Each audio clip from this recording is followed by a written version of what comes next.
Alright, what is up, my friends? Welcome to another episode of Your Deck Live, a show where I play Your Deck live on stream. And this deck was submitted, surprisingly, not by Endgame.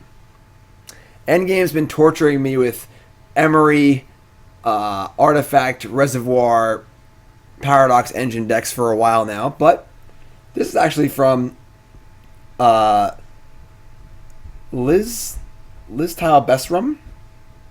Probably saying that wrong. And we have a mono blue Paradoxical Outcome deck here. And I was just saying earlier how it's cool how we have like a cast of characters almost here on Your Deck Live. We have the one-ofs, of course. We have a few recurring themes like Deothar loves 8-Rack and Nobbin. You know, people are like, when's Deothar going to put the next Nobbin deck in? You know, and Endgame keeps putting in the Emry decks. When's Endgame's next Emry deck? Easy Mode with the blue-white control decks. When's Easy Mode's next blue-white control deck? So it's pretty cool. Pretty cool little culture going on here on Your Deck Live. But we've got a crazy deck here, and this deck has been tried so many times by both myself, by Your Deck Livers, and we have a kind of a combo deck here in Pioneer based around Paradoxical Outcome. Format instant, bounce all your stuff, and draw a card for each card you bounce all your Ornithopters and Ambers and so on and so forth, recast stuff with Psy in play, recast stuff with Saheeli in play, make a bunch of tokens. You can then tap stuff for Inspiring Statuary to give your things improvise. You can get yourself a Reservoir in play, you can kind of storm your opponent out. You can Paradox Engine. There's some loops with Paradox Engines where whenever you cast a spell, you untap all your non-land permanents. So if you untap an Ornithopter, a Springleaf Drum, and an Emry, you can just infinitely loop Mox Ambers. You can do all sorts of crazy stuff that gives me a headache. And little mana engine here. I like the golden eggs. Springleaf Drum with Ornithopter, Mox Amber, a couple Witching Wells. This card's like fine. One Hangarback Walker to tutor 4, I assume, with Inventors Fair. It's fine. I like 2 Karn, Scion, of Urza. You know, we've played this deck in like so many different forms as like trying to be a combo deck. We tried playing a version that was like not really a combo deck, just playing fair because Karn, Scion of Urza, and Saheeli, Sublime, Artificer are just like reasonable Magic cards. But it's been really hard to find the correct mix of things you want to be doing in this deck. And we're going to push some more buttons and see if we can do that. So I made a few slight alterations of the list. I added a few extra islands. There's only 18 lands, 2 Westvale Abbeys. Wanted to cut it down, add more blue sources, and I shaved a Psy because I wanted to have more mana. I think that 18 lands is really, really light for a deck that wants to cast 3 and 4 drops. So sideboard's got 4 Metallic Rebuke. I don't love this. More of a flexible counterspell than a good sideboard like hate counterspell.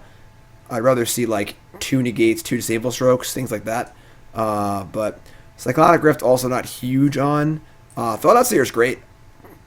We can cast Thought-Knot Seer on turn 3 pretty often, and like that against combo decks. 4 Contortions, like that against aggro decks. 1 Aligned Hedron Network. It's a cute one to tutor 4. It's like stompy decks and stuff. And yeah, did someone say Westvale Abbey? Yes, I know. We did a Westvale Abbey Your Deck Live brew earlier in the stream, and was not super successful. 1 Scrabbling Claws, 1 Pithing Needle, 1 Grafdigger's Cage, all just Whir of Invention targets. And we're going to see if Liz put together the right mix here, because finding the right mix has been basically impossible. So let's see what we can do, and I'm sure I'll get a wonderful headache trying to figure out all the stuff happening in this deck. So let's do it. Pioneer League, Paradox Reservoir. Let's go. You're on Your Deck Live, in the show where I play Your Deck Live on stream. I got sponsors. CoolStuffInc.com. Also the home for my writing on the internet. Video Monday, Article Friday. Not going to want to miss those. Last Friday's article was all about how to beat the combo decks in Pioneer, how to beat Lotus Breach, how to beat Dimir Inverter. All on there, CoolStuffInc.com. And then, of course, on Monday, yesterday, was my video article, Black White Saram Auras, second place at the Player Store in the hands of Ken Yukihiro. I take it for a spin in a video. Also, go buy stuff. Go buy your Paradox engines and stuff. 5% off, promo code GYM5, CoolStuffInc.com. Buy your products, buy your board games, card games, miniatures. It's all on there. CoolStuffInc.com has it. And, of course, check out the Hex Holder. New product for Magic players. Here it is. Light, easy, convenient. Holds 4 double sleeve decks. Holds your playmat. Holds your Zibby. Holds your dice and your pad, your pens. It's all in here. And you go into F&M, don't want to carry that bulky bag, you want to have all your stuff on you, here it is. Grab it and go. F&M. Do it. TheHexHolder.com, promo code Jim10 on the Hex Holder. I've had a number of people on the stream buy them and say they like them, which is great. TheHexHolder.com, check it out. Also check it out, Colas Apparel and Design.shop. Colas Apparel, brand new shirt. Brand new shirt is here. Evolution from Squirrel to Emrakul to Elk. Promo code Jim10 to give a new shirt. Not only are the designs fun, but I gotta say, shirts are mad comfortable. Like, they are really comfy. They're like a nice, airy, soft fabric. They're great. Check it out, colasapparel.shop. Promo code Jim10. Let's go here. See if we can work our way through this league. What do you think, Zibby? Paradoxical Outcome? Oh, a hamster. Okay. Resub, Monkey Mind, 6 months. Thank you. Roast and Toast, resub. Appreciate that. Y'all great. Thank y'all so much.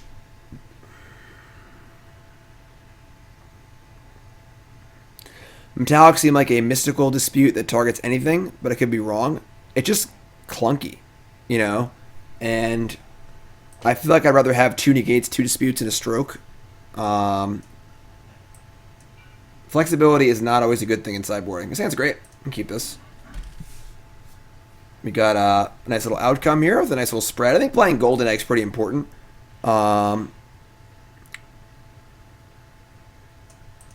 Definitely think that the velocity that a card like Golden Egg gives you is important, even though it's like a much worse Arkham's Astrolabe.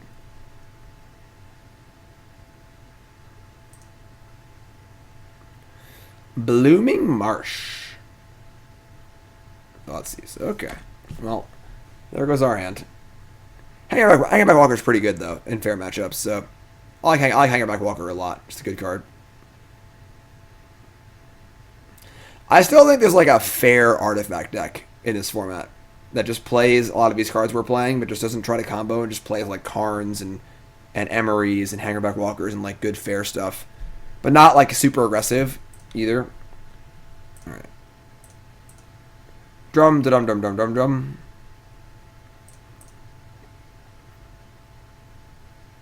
It's a very Affinity-esque opening here. Just dumping all our stuff. Like, I think Karn Scion of Urza is like really good in decks like this. It is a lot better though if people aren't comboing. If people are comboing and stuff, then it's not very good because they just kill you. But as far as like a value Planeswalker goes, Planeswalker that makes 2 like 5/5s and then sticks around to draw cards is pretty great. Satyr Wayfinder. So looking like a Sultai Delirium. Yes. They hit 4 lands. Now, I'd imagine that Hangarback Walker is pretty good in this matchup. Ain't no Hangarback girl. And we're going to cast the egg. Turn 2. We've got 7 permanents in play. Drawing an island. Alright, so not too great. Not too great. Drawing mostly lands and Springleaf Drums. Obviously, our payoff card would have been really, really good if we still had it, but let's see what we can do. Breeding Pool tapped. They're going to kill my Hangarback Walker. Yep. I mean, obviously not the end of the world. We still got a flying token, which is pretty nice, so...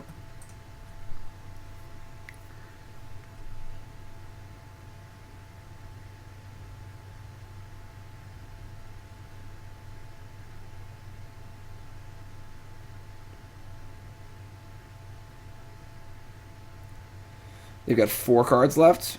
Alright. I mean, just need to draw some sort of payoff. Karn would be great. Love to draw Karn. Emry, Psy.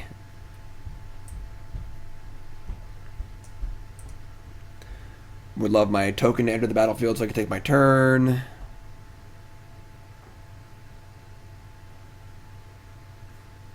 Right, Zibby? Oh, a hamster!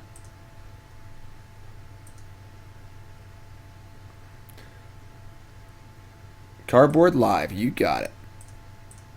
My bad. This is... There we go. It is now up on Cardboard Live on the overlay. Big thanks to Cardboard Live for being awesome. If you're a content creator, get involved with them. Email James, get in the beta. Improve your content. We have like maybe 13 or 14 really big draws. That's not one of them. Then we're going to hold this in our hands if we draw Sai or Saheeli. And we're going to attack for 1, I guess, and pass the turn. Couldn't even draw a Zhalfirin Void or whatever it's called. I'm a hamster.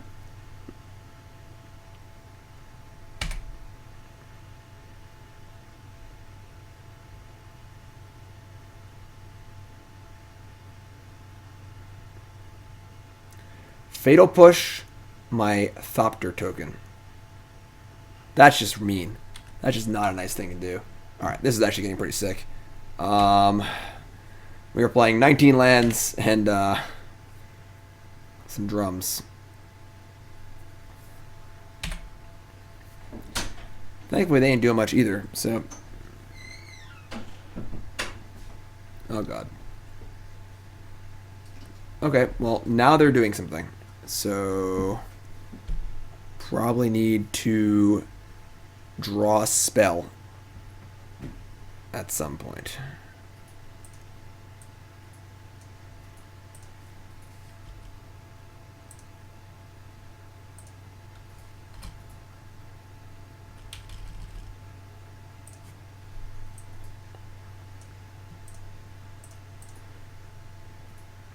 I mean, that's close to a spell. If I still had Hangarback in my deck, that'd be great. Yeah, whatever we get, we can't cast. We should say go here. The problem is, I don't think we have an artifact that's actually like good to get. Just like Hangarback would be our artifact we'd want to get, just like in the dark. But nothing here is even good, like by itself, besides Karn and Hangarback.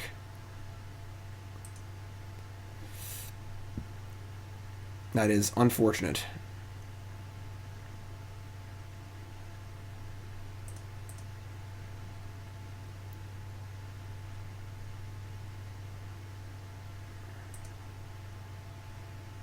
Like, just casting Hangarback for 3 would be pretty good here, but I don't know if I crack this thing.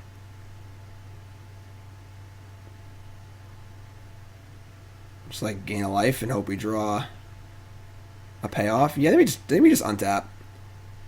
I don't think there's a card we actually want to get right now. Like, I mean, if you get Reservoir, you're trying to like spike an outcome or something, but I guess we could get an egg just to draw a card. Yeah, maybe we should get an egg actually. Like gaining a life is nice, but oh, Witching Well. That's a good one. Never mind. I'm dumb. It was blue, so I didn't notice it. That's probably better. We're like pretty close to dead.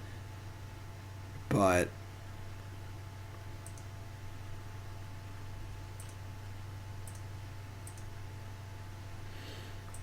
okay. Witching Well. Scry 2. Karn and Statuary. The problem is I think it's a little too late for Karn now. So we're just dying to a wash of 3/3s. I feel like we need to draw, like, basically just outcome.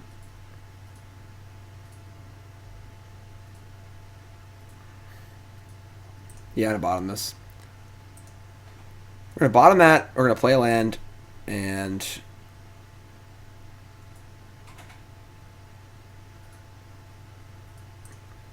pretty sure we just say go, draw 2, go to 1 life, and hope to rip outcome or something.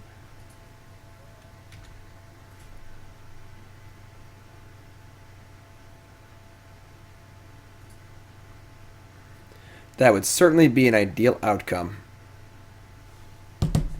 Oh my god, they shocked.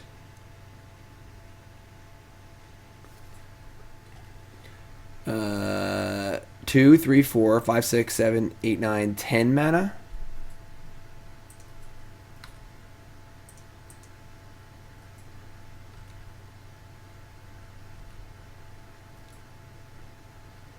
All right, here we go.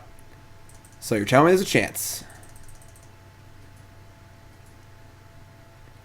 Those are not good immediately. God damn it. All right. Kind of was thinking one. Our opponent's hand was actually really bad. They just didn't do anything, but we did even less. So that kind of sucks, honestly. Not the most fun game of Magic of all time, but that's okay, I guess. Let's try again. I mean, they obviously they thought these are one good card. With that outcome, we go nuts. But aside from that, they really didn't do much. They killed the Hangarback Walker and the token, and they played a Nissa, and that was it. But it's turn 7, and we haven't drawn any action. So, or the action we drew was too late. If we had drawn Emry a turn earlier, it would have been great. Saheeli a turn earlier would have been great, but yeah, too many islands and Springleaf Drums. Not enough cards that actually matter.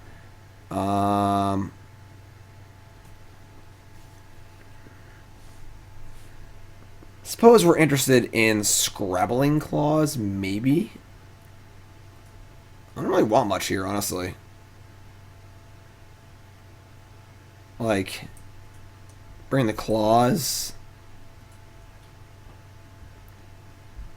And then cut, like, maybe a Whir of Invention. I'm not really sold on Whir actually being good in this deck, because as we saw with the Inventors Fair, none of our artifacts do anything by themselves. And I would say we don't want Pithing Needle. What do you want to Pithing Needle? For Nissa or Creature? No, that's way too reactive. We're a combo deck. Like, we can't be being that reactive. Also against the Thoughtseize Abrupt Decay deck, it's not a very positive thing to be doing. So just do this. This is fine.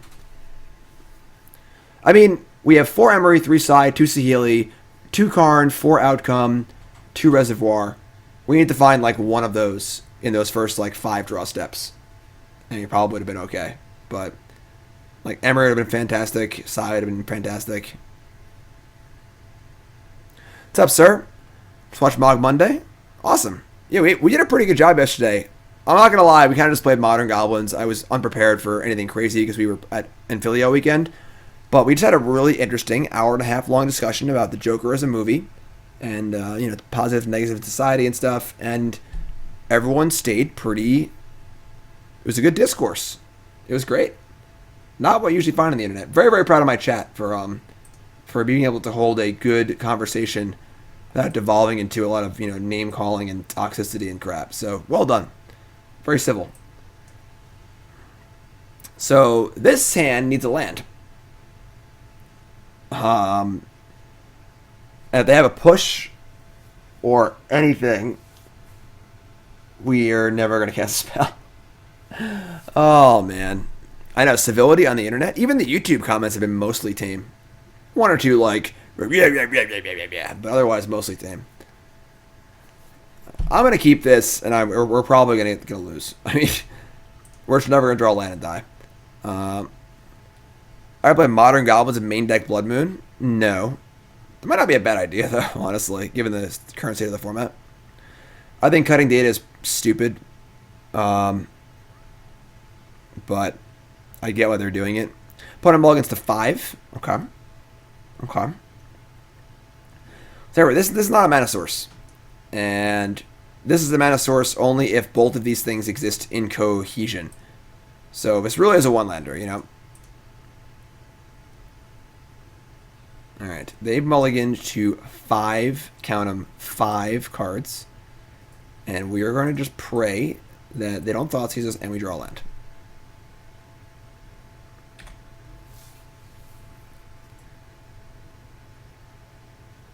Please. No Thoughtseize, draw land. Damn it. Fatal Push. Crap. Well, I don't want to sound like I told you so, but we drew a land at least. That's a start, I guess. Now we need another land. There's a side Master Thopterist in our hand, not an Emry. If it was an Emry, our hand would be insane. Jace Vrin's Prodigy. Land please. No worries. Another drum. We're just going to hold that for side, so...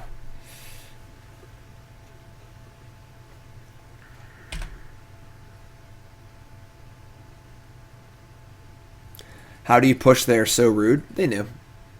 They just knew. Euro, Titan of Nature's Wrath. Hopulent Palace. I like Trilands. Loot. Discard Traverse Evenwald. Alright. So, please draw a land. Alright, so the problem is they're just going to like... It's actually fine. It's fine. They can probably just flip Jace and then push my Psy. But I get 2 tokens here, though, so which is pretty good. So, cast this. Get a token.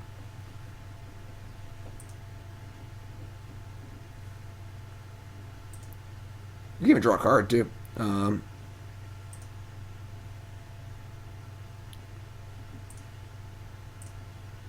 Wait, no. Play the drum. Definitely a chance we sack both tokens to draw a card next turn. I don't know. We'll see. So we have the mana available. We have drum mana and Mox Amber mana.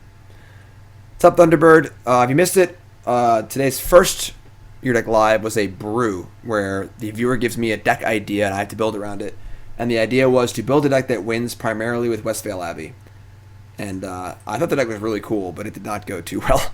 That's a double dip. And I was supposed to play both sides of a double dip today, but I wanted time to sit with the deck and rebuild it a little bit because it needs some work. Alright, so this is pretty crappy. They're going to get both our outcomes here with Jace, but...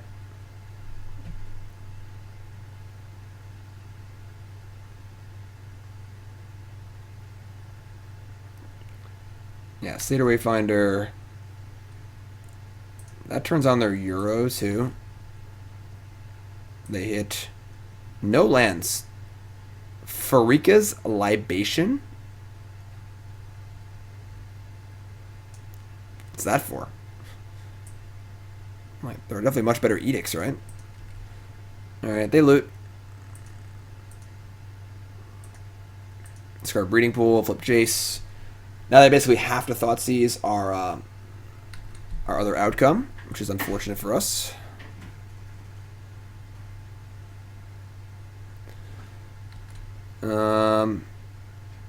So pretty good hand from our opponent here.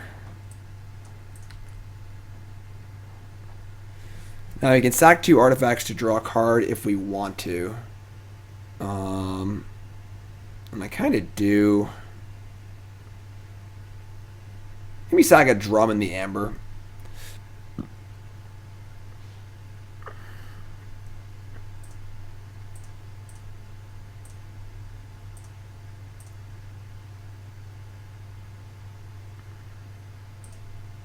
With 2 outcomes gone already, keeping Mox Amber in play is not super exciting. Well, no Blood Moon and Pioneer, so I don't know what enchantment they want to be killing with Libation. And I don't know what enchantment they would need to kill that, what? Heliod? Kill Heliod? I guess it kills Heliod. But, so untap Statuary Island.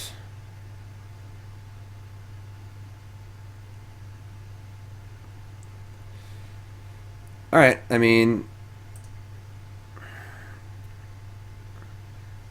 Not really doing a ton. These Thoughtseize have been pretty bad for us.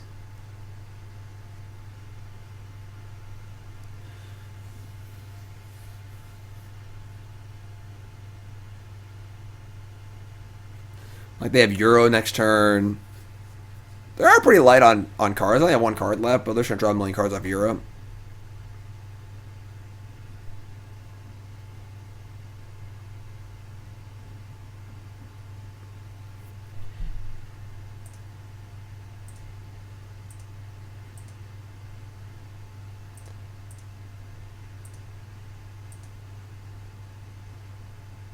Yep, back to Pioneer, Darkling. Back to Pioneer. And... I mean, is there a reason to not empty our hand here? Next, we want to have mana available for Psy. So, all right, here we go. How to stop Euro? I mean, we're a combo deck. Like, it's a 6/6. It draws cards. We should just kill them. Ideally, but.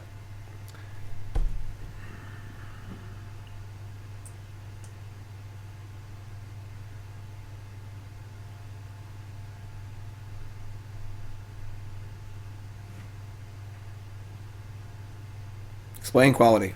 What the hell? They conceded.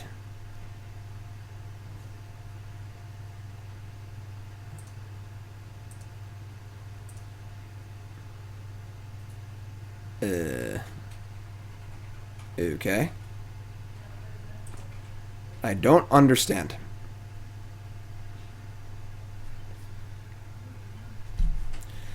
Guess we'll go to game 3. I mean, they didn't have nothing. They had a Euro in the graveyard to cast. Like, this is the best case scenario. What's up, B-Mets? It's our first match. We are going into game 3 with this crazy Aetherflux Reservoir concoction. Good way to beat Euro. Yeah, I guess just have your opponent concede. There you go. Right, Zibby? Zibby's taking a bag. He's doing something. Zibby, what are you doing, man? You're on camera. People are watching you right now. All right, take it easy. This hand's fine. It's a little less explosive than some, our other possible draws, but definitely is a reasonable hand. It has a number of good payoffs, which is important. So I like this card a lot. Scryland doesn't come in tapped. Like to see it. I'm the best. I'm the best. Opponent keeps 7.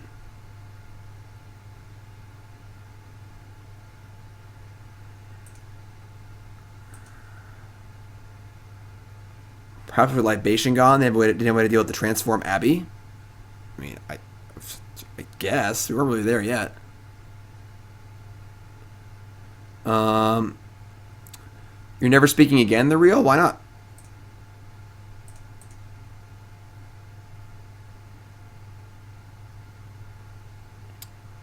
The Witching Well.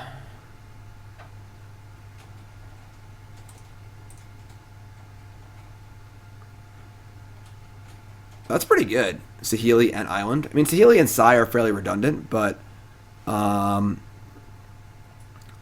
want the Island. I think I want both. I'm not really super thrilled about the Whir of Invention or Statuary. This also makes us resistant to a Thoughtseize. Durst says, "Do I think Ox is good enough to make Hollow and Fringe playable again?" Yeah, we just played that deck, and it was actually we went 2-3. But it was a very soft 2-3. Tons of graveyard hate. Deck worked pretty well, so deck was sweet. The MTG bot's not correct. I don't know what's wrong with it. It's broken. That was last league. It's our first match of this league.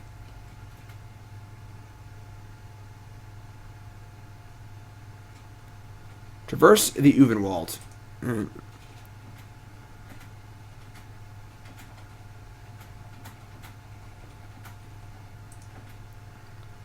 Get an island, sure.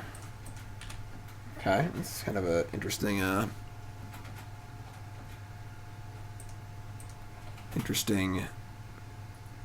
So we want the top cards. So we're gonna hold that. We'll play the egg. I mean, Statuary makes stuff have improvise. We can I would like to be able to double spell. It seems really hard.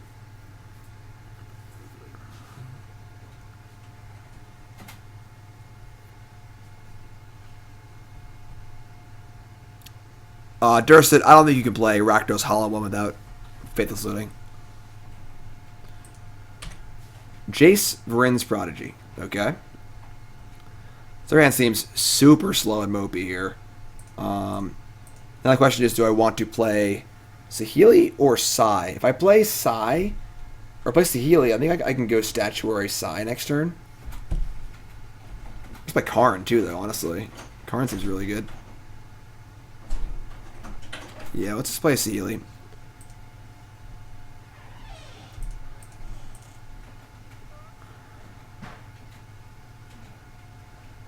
We scrying. What's up, Jay Folly? We're playing Your Deck Live. Pioneer Paradox Reservoir. A second Saheeli. That's going to go to the bottom. Alright, and play Saheeli. And now we need to deal with Saheeli and then Karn possibly.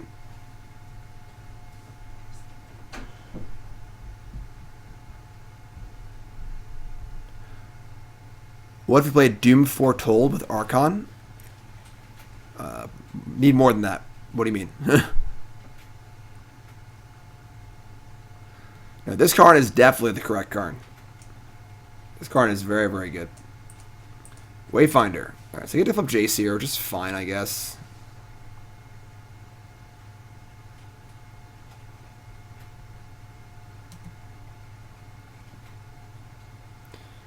Alright, so they spiked a Thoughtseize off of their Wayfinder, which they can now flash back, which is kind of annoying.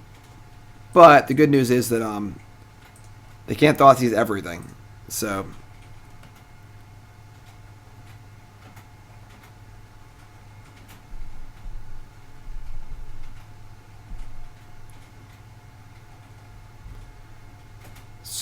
what will they take?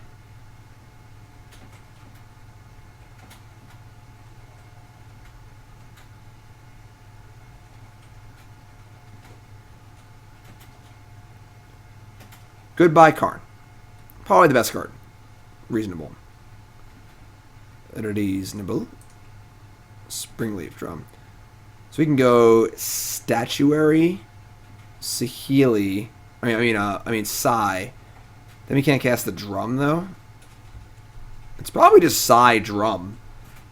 I guess we're casting Statuary next turn. I don't think Statuary is very good. Like, just hasn't done anything yet. Pretty sure just Psy Drum. We can like copy stuff too. We can make something into like a second drum. I don't think it does anything. We can go Statuary, land, Psy. We can't play drum. It's non-artifact spells. Yeah, we just Psy Drum.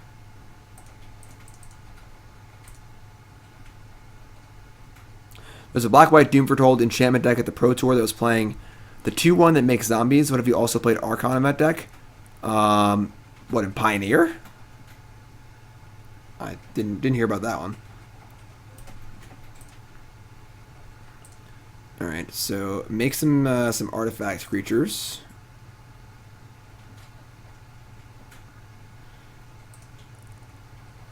We can make 2 mana this turn. It's not enough to do anything, but I think we just ship here.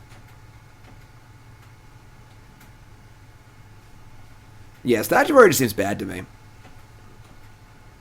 Like, yeah, if all the pieces are in place, you can go nuts with it, but we currently have a lot of pieces in place, and it's still not really doing anything.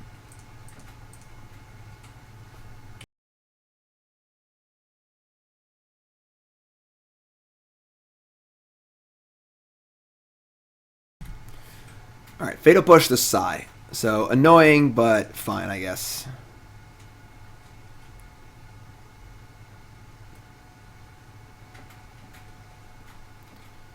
And a Reclamation Sage.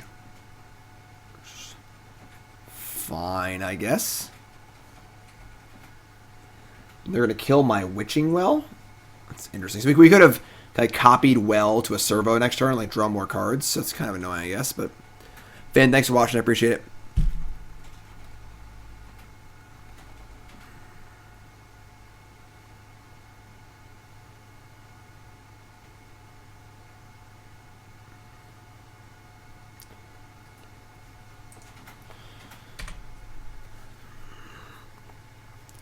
Like, I don't like that Statuary is part of this, like, Rune Goldberg machine or whatever. We have to have a Statuary and the Paradox Engine and the Paradoxical Outcome and the, you know, like, and by itself it just does nothing. Even with the Statuary and the Whir of Invention, I still don't think Statuary does anything. Like,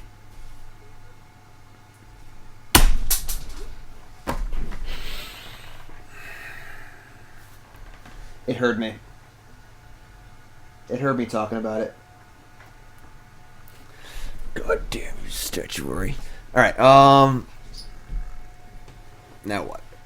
Now what do we do? Rube Goldberg machine, whatever. Alright, so they shrunk my Thopter too. Rude. I can make a blue and a blue. We can Whir on their turn.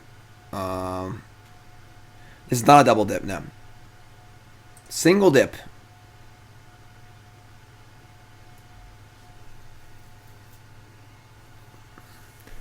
Shimmer Dragons with Statuary. That's pretty interesting.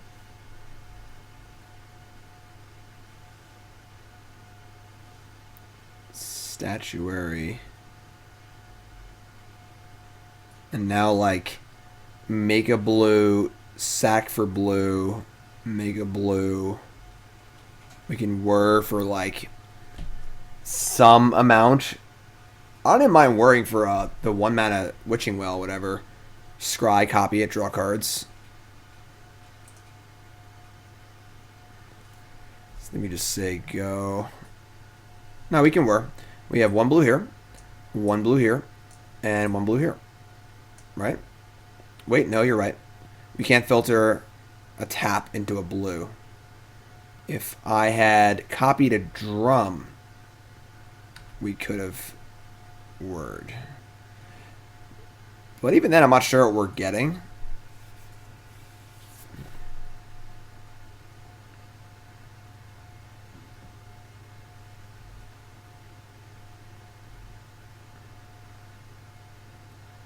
Nisso shakes the world. Okay.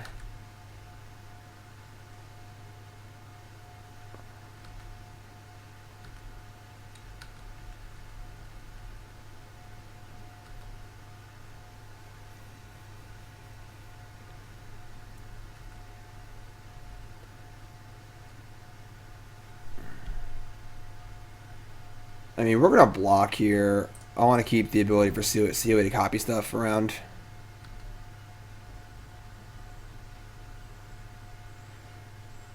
Like, all the pieces seem really reliant on drawing Paradoxical Outcome. Which is somewhat concerning.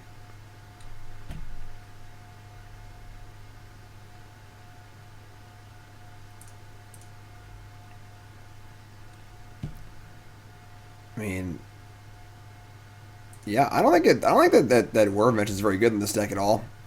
Yeah, we're playing Emry. Like, I'm worrying for basically nothing here, I feel like. Alright, blue, blue, blue, blue, blue, blue. We're going to play a Statuary. Get a token. Get to Whir on their turn. Get a token. Can't really pressure anything, and this Nissa is just going to start eating me alive. Yeah, I guess.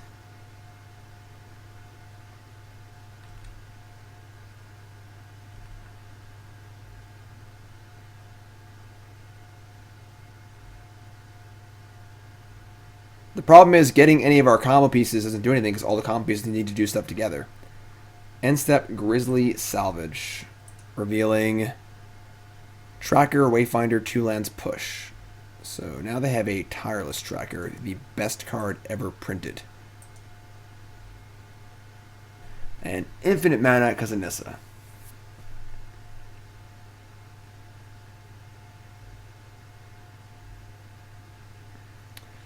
And Traverse with Delirium. For Emrakul. Can they cast Emrakul this turn? Because if so, we are dead.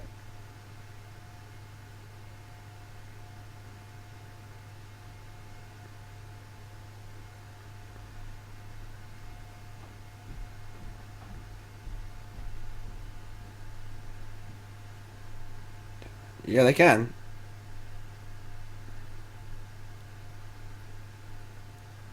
Or they can choose not to. Just gotta activate Nissa on tap first. 2, 4, 6, 7, 8, 9, 10, 11, 12. Oh, I'm sorry, maybe I'm one short. 2, 4, 6, 8, 9, 10. Oh, yeah, they're good. Alright.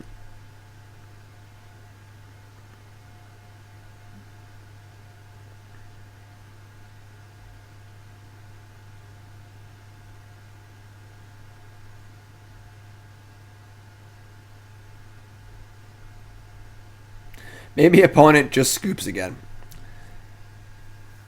Oh, look at the cast Emrakul won the game on the spot. Now they give us a chance. We get to like look for the Witching Well and hopefully spike a Paradox Engine, which would probably not even be good actually. I like 3 artifacts in play. Like, what are they doing? I don't know what they're doing. They don't know what they're doing. I don't know what they're doing.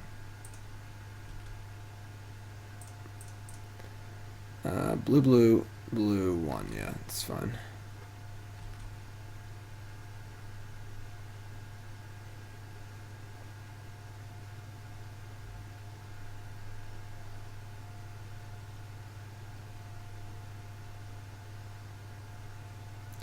Still in combat. Okay.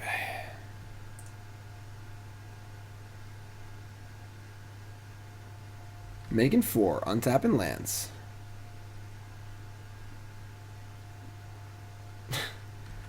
Okay. Vivian Reed is here. Target the thing. Yep.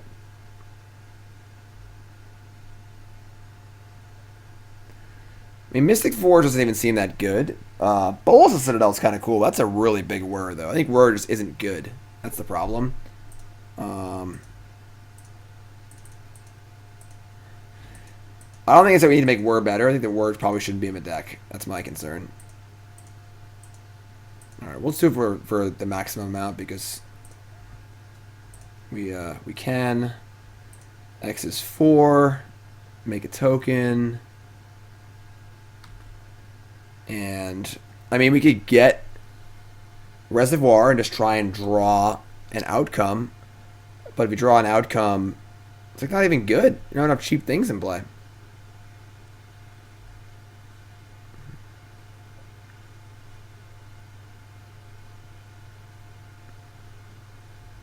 It's either that or Witching Well. And outcome is non-token permanence.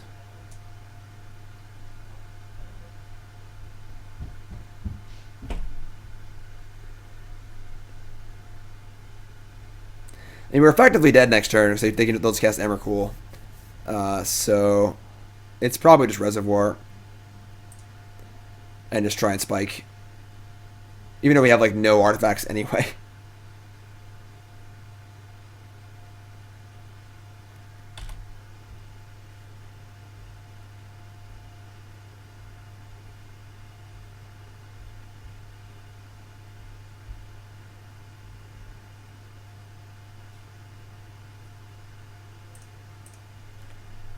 Oh my god.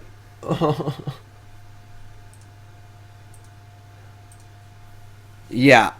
The combo elements of this deck just feel like they are so... There's just so many different pieces that need to be in play for it to work. Like, Golden Egg doesn't come into play if you copy it, so you don't draw a card.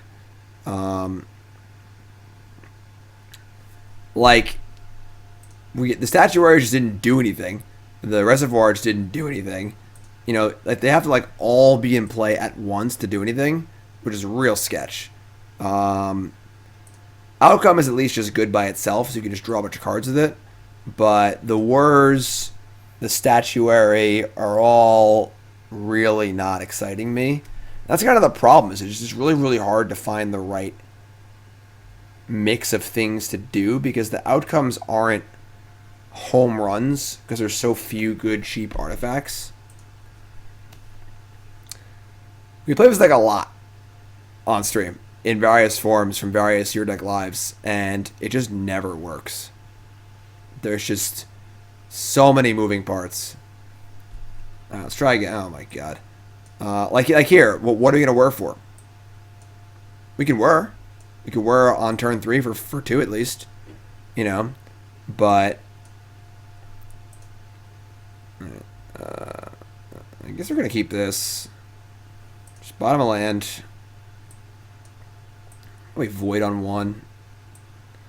Basic Plains. Can we beat Basic Plains?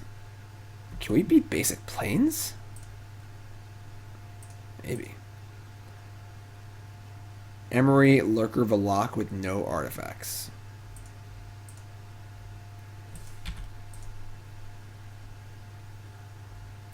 Yeah, I mean the cheap equipment in Saram has been suggested, but that's even more fragile. Like,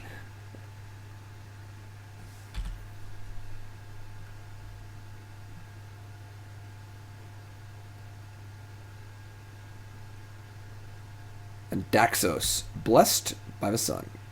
Scrybug, Glint Nest Crane, and Antiquities War. I mean, Glint Nest Crane is not going to hit. There aren't enough artifacts in the deck. And Antiquities War is kind of cool. But a lot of the cards you want aren't actually artifacts. That's kind of the problem. That's why Whir isn't good either.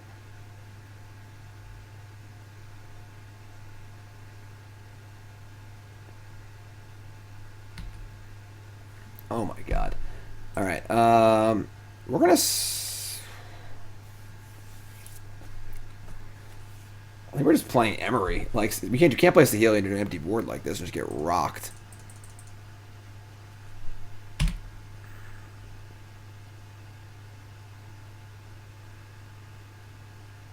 All right, we had a drum at least. We have an artifact to play from our graveyard, which is kind of cool. Wouldn't mind drawing a land next turn, I guess.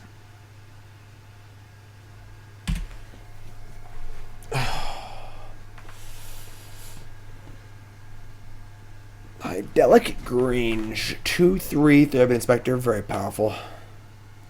Baffling End. Well, I think that the Inspiring Statuary is just unplayable. But I've tried. We talked about trying to do this deck as like just a fair deck, but never really got that to succeed either.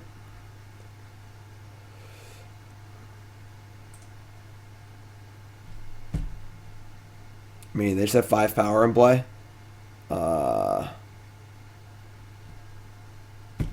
It's just super awkward.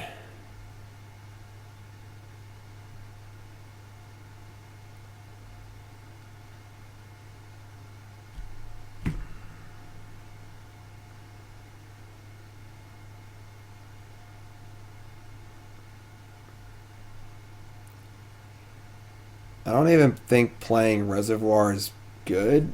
We don't have anything to do with it. Let me just play Emry.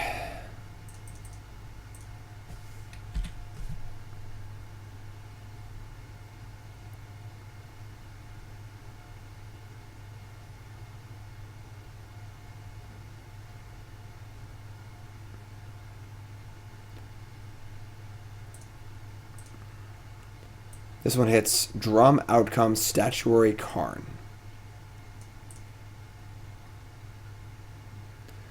Sack a clue. Like, we're literally just losing to, like, the most anemic beatdown of all time. You know?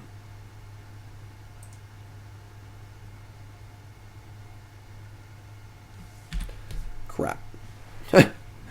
Idyllic Grange beatdown. It's just too powerful. Stasis Snare? Lord. They have a hell of a draft deck, let me tell you.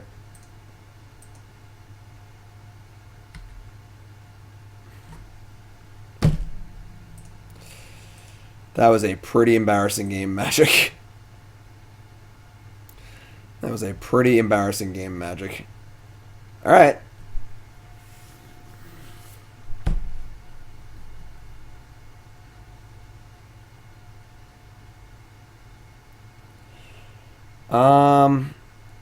Alright, so we gotta shave down on some stuff.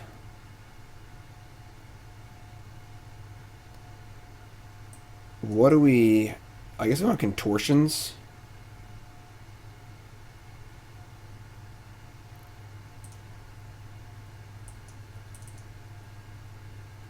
Leave one statuary, I guess.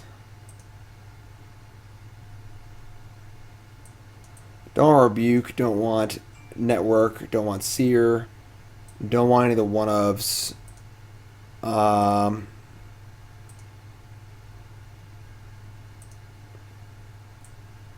Let's go like this, maybe.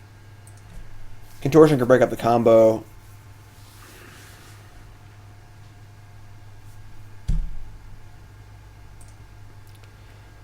Let's try this, I guess. Obviously, that hand was like just didn't pan out at all, but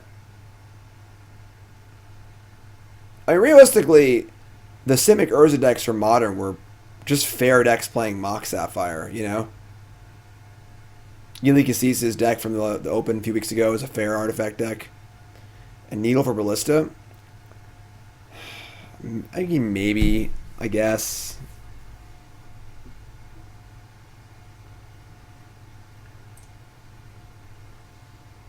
Okay, this hand's obviously better. Let's keep this.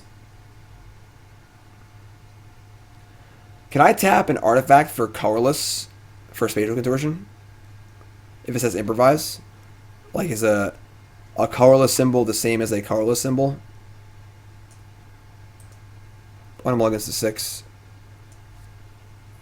You can? Sweet.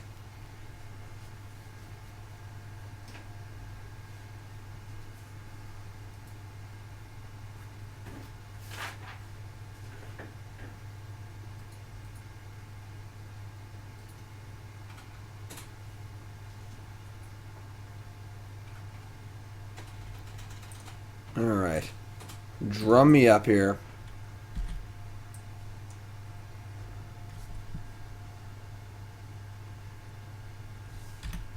Inspector. Egg me.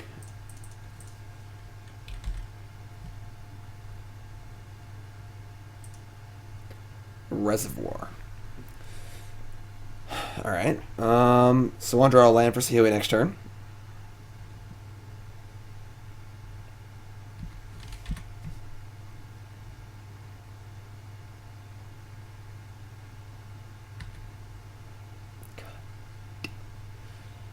Alright.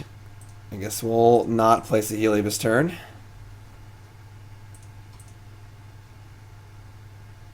Damn it. Alright. Now I get to go... I guess we can, like... No. If we draw a land, we can go Saheeli plus Statuary. And then Contortion, which is pretty good.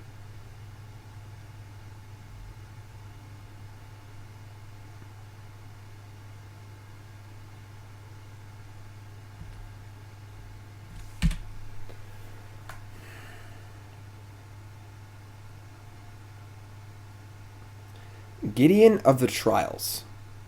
Make an emblem. That seems like it's going to make it hard for us to win in one combo turn. That's a pretty good draw. Alright, so we didn't draw the land we were looking for, right? Saheeli. Mox. Make a token.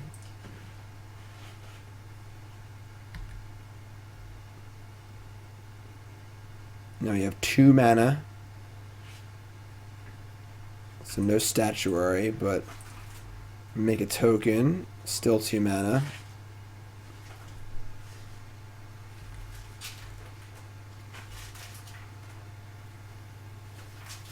Looks like I could, like, copy the Mox to cast Statuary. And then cast Reservoir, but then what? No, Mox can't tap for colorless. It'd be a lot better if it could.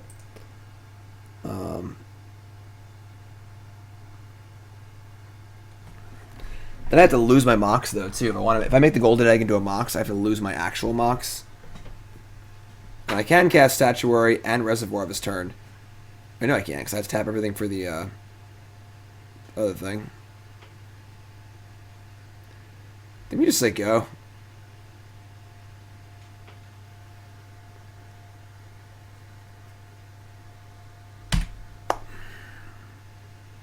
So again, same thing I was saying earlier, where we have a Statuary and a Reservoir, 2 of our combo pieces, and we can't do anything. Nosgod, resub, 17 month, welcome back, my friend. It feels like all of these cards are just far too reliant on drawing the card Paradoxical Outcome. And as we saw last round, if they have Thoughtseizes, it's really, really hard to do stuff. Can you improvise colorless off colorless creatures? Yes, that's what chat said. So I'll believe them blindly.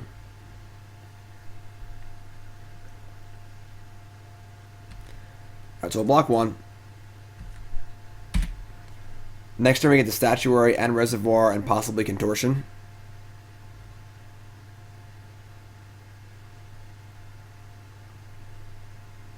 Oh boy. They got a Gideon party. That's problematic. Okay, Voltron's been assembled. Let's see if we can figure this one out.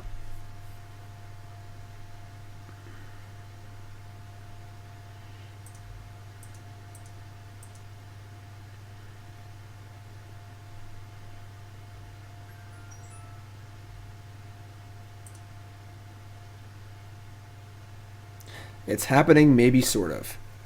So now we want to tap artifacts to play Reservoir, then tap artifacts to play Outcome.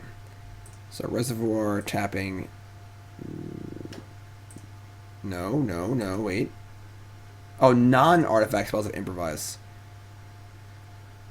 Ugh.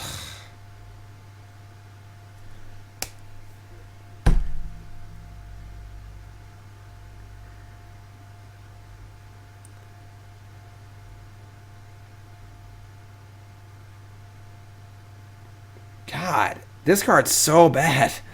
All right, I guess we're gonna Outcome. So we're gonna improvise the Outcome, tapping a bunch of stuff. So make a blue.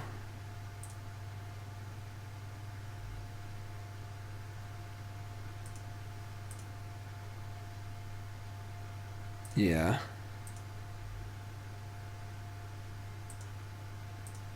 Make a blue.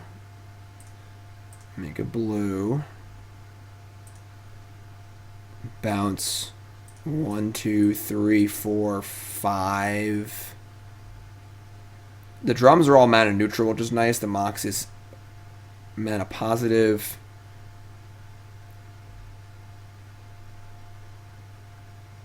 Oh, right. I'm being an idiot. Hold on.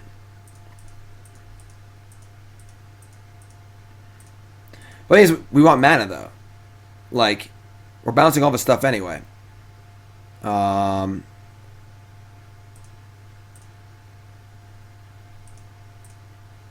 We improvise off the creatures. We're not doing anything with the Springleaf Drum and everything. We have a million artifacts. But yeah, I'm right. I'm right. Make a blue.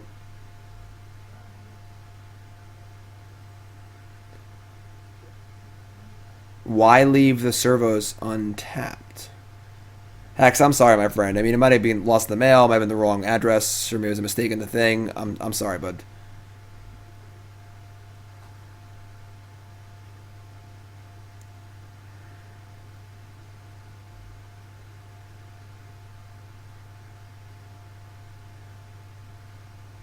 Yeah, I don't know. I'm just doing what I'm doing. So we're gonna target 1, 2, 3, 4, 5. We're gonna pay colorless, blue, colorless floating to blue.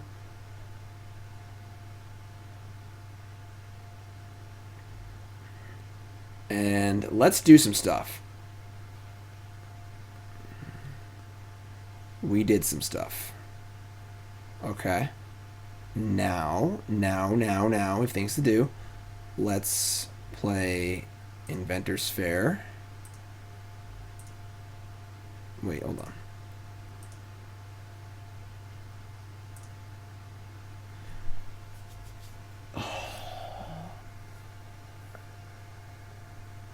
We play Reservoir, Thopterist. We can copy something with Saheeli.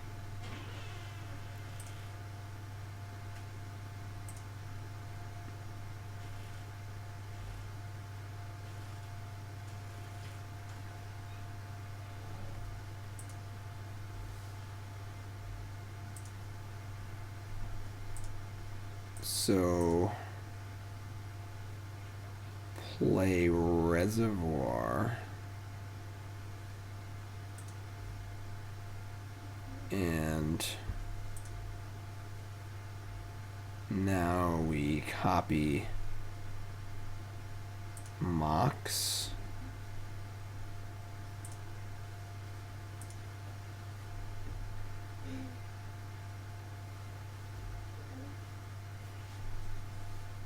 Oh, I clicked it backwards. God damn it.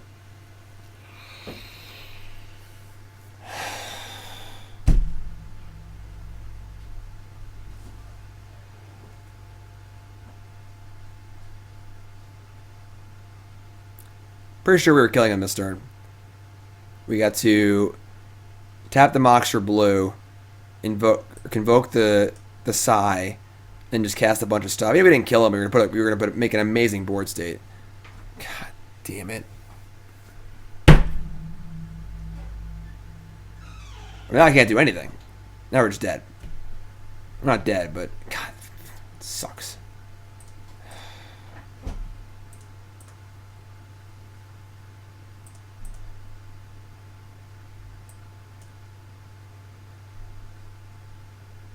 That's so frustrating. All right. I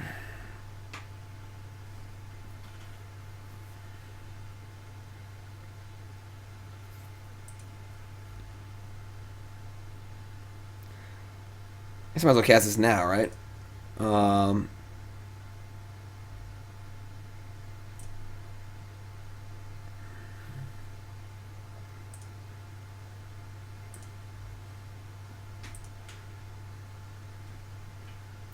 This is stupid. So yeah, we would have had a lot of our hand in play because we cast the drums for free, and then we have extra mana, and yeah, I think this card's terrible. Like, because we couldn't cast any of the cards in our hand with it. You know, it's not like we were like going off. All we have is artifacts in our hands. We can't cast anything. Like, obviously I screwed up, but I am exceedingly unhappy with this card. You could cast Eldrazi with Statuary, yes. Alright, so they're making a bunch of mana with Nykthos. They cast Daxos.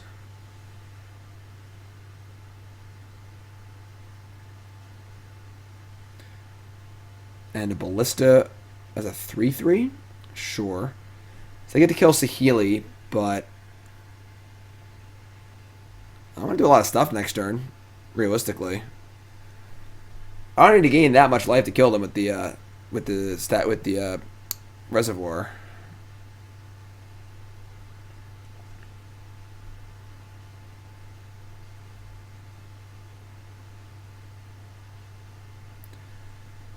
So blocks are good because the life is important and the tokens don't really matter.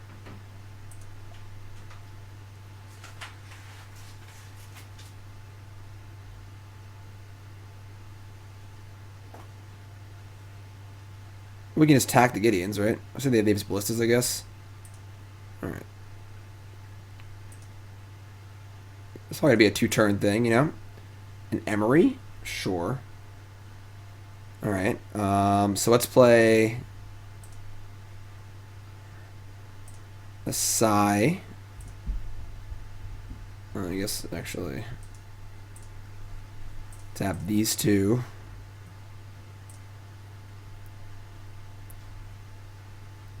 I mean, we're going to have a million Thopters, so I mean, we're probably going to win this game. And now you play a drum.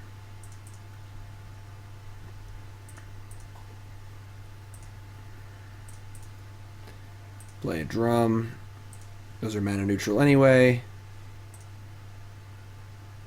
Play a golden egg.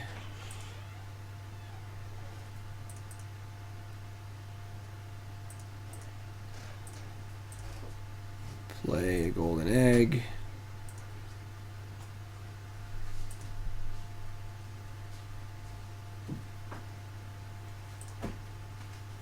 Play an Emry. Which I guess we want to do this.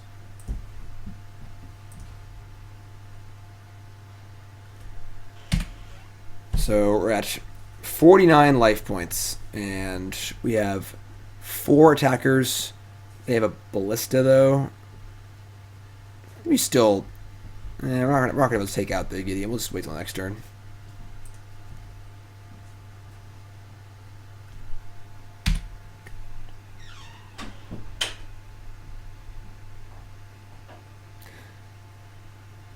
Improvise only makes colorless mana and can't be used for artifacts. It is a very, very awkward Magic card. Alright, they're firing up the old Nykthos here. I guess they could just combo kill us, I guess. They have the Heliod. We can't do anything about it, so... Just cast Emry. Can't use it yet.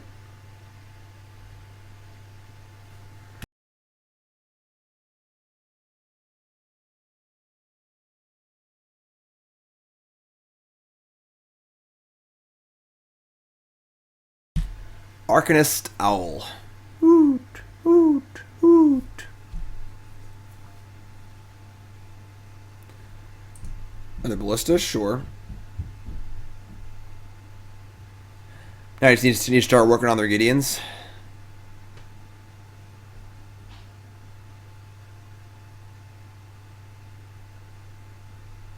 Oh god, they have a Nykthos.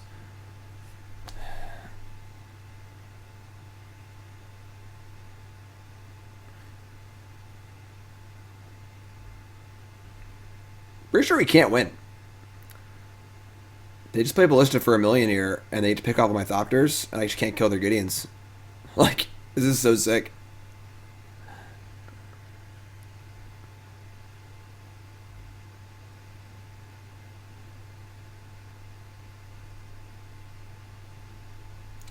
Well, that's pretty good, actually. They're murdering the Psy with 4 shots in the Ballista. That's great. And they kill Emry, too. Alright, sweet. Well, now Thopters can poke the Gideons.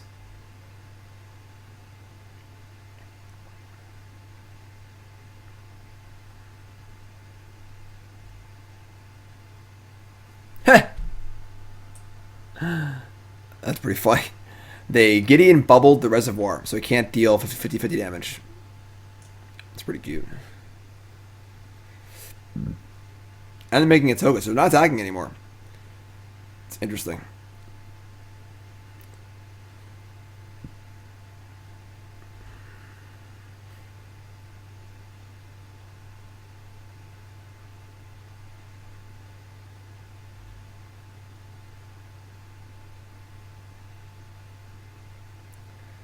And here comes the 210. Alright, I will take the 2 damage. You've bested me in combat.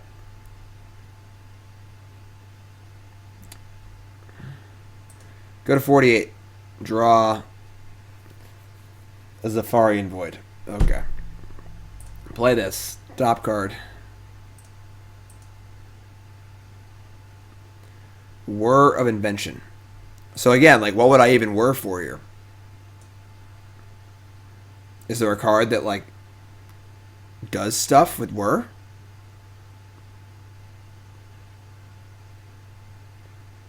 Not really.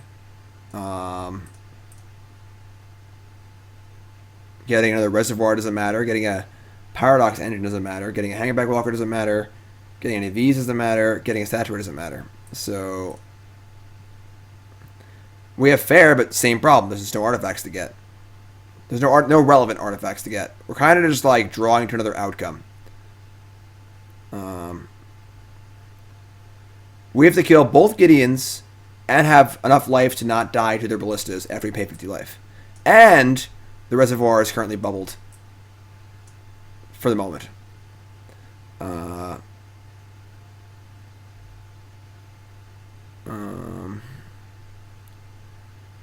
I guess we bottom this.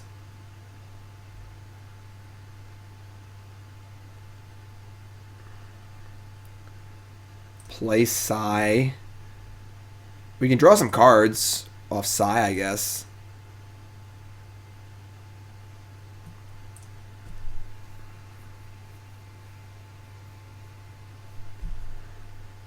Alright, play this.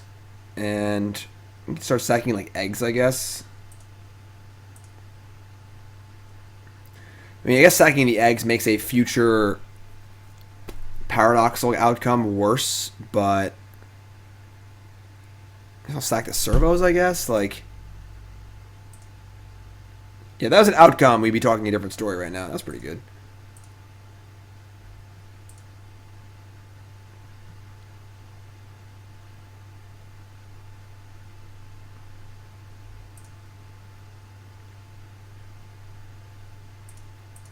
So scry 2. Okay, well, there's your outcome. So that certainly informs how we're going to play the next turn. I guess we're going to not do anything. These will all attack. They have a blocker too. That sucks. I guess getting him trials. No, all attack.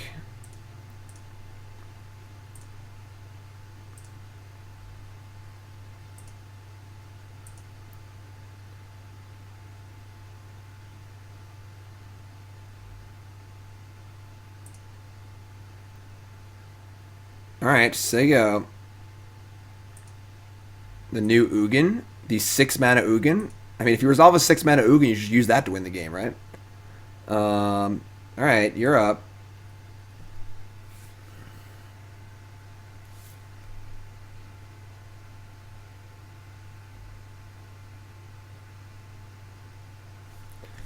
Alright, so bubble the reservoir again.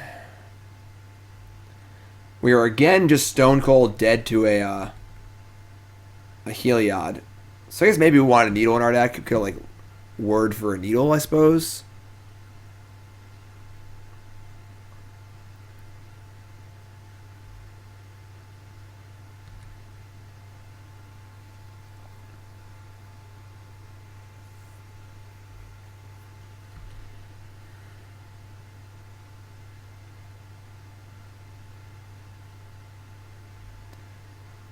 I think you can pump this ballista for like 1 million. Jesus.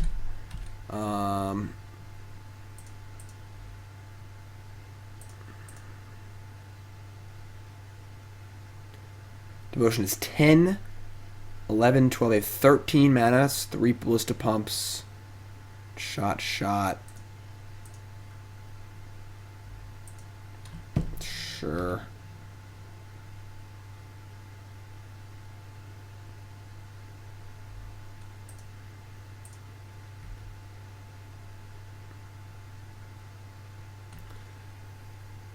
Yeah, Bring to Light is interesting. Would require a pretty drastic change to the mana base and stuff, but it's also really slow. It's a 5 mana sorcery. Alright.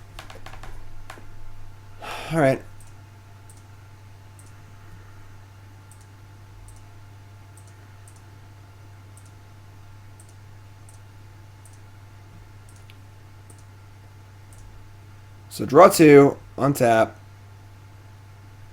I want to stack the well, not the I want to draw 2, not 1.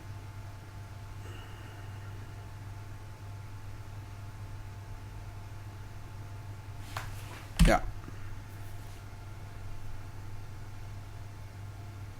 Outcome is on top, yes.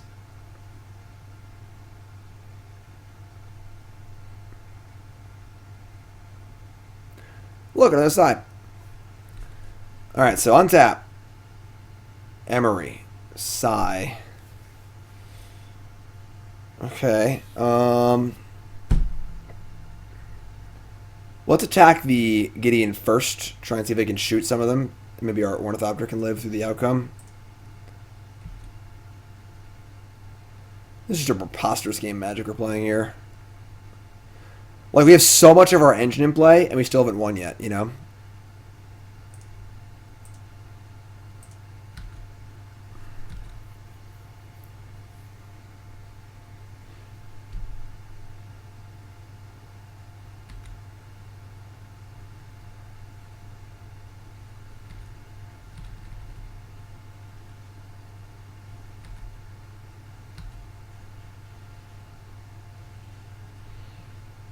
Okay.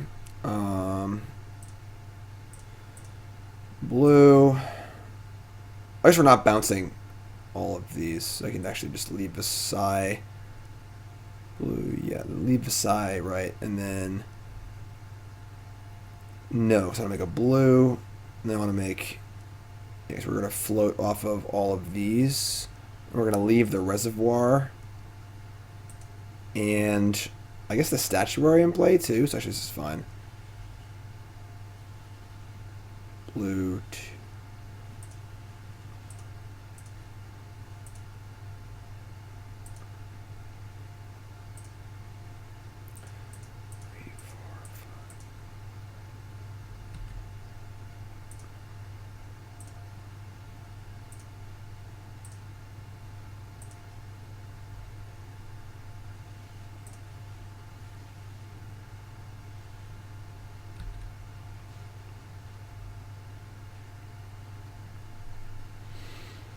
Okay.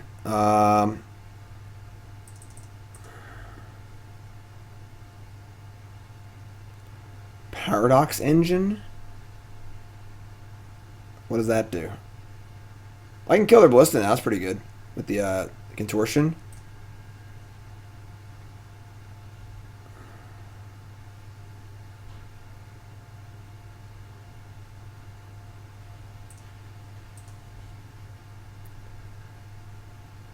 All right. Drum.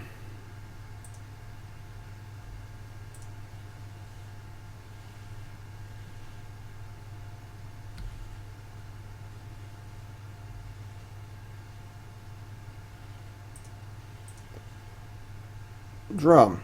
We can cast our whole hand. We're still not closer to winning yet. I mean, we're getting there, but play drum. We have an outcome too. Play drum.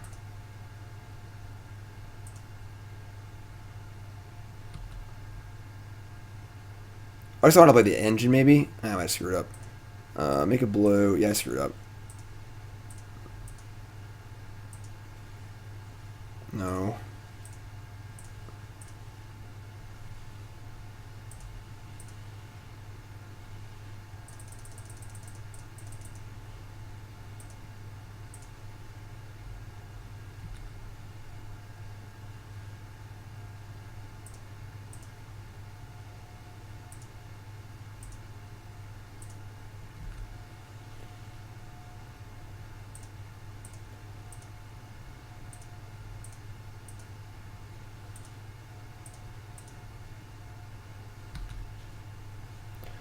Oh yeah, time's an issue. I get it, but I'm going as fast as I can, realistically.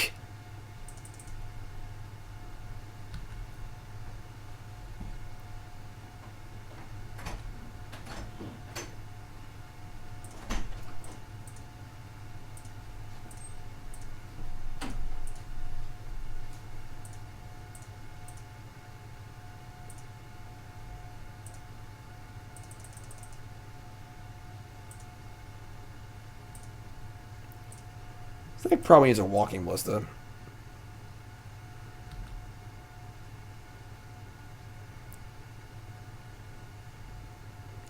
Contortion can cast off of the Convoke.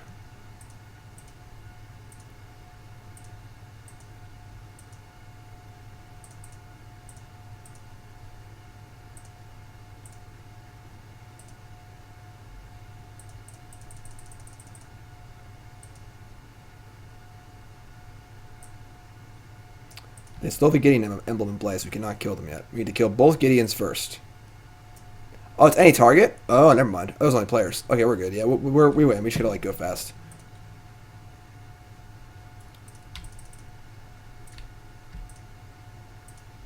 Is this game 2?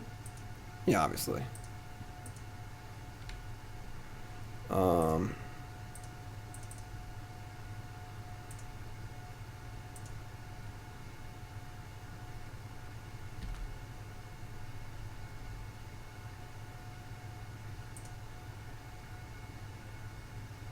Good play? No.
You're almost there.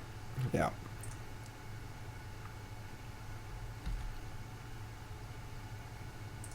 Very close. My APM sucks. Oh, no StarCraft, bro. Only a StarCraft, bro.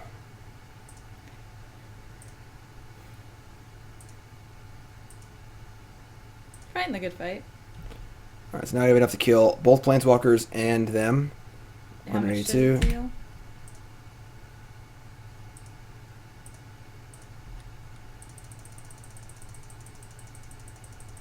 Why don't you just do it right now? You can't do it right now. It's bubbled. Oh. Hadouken.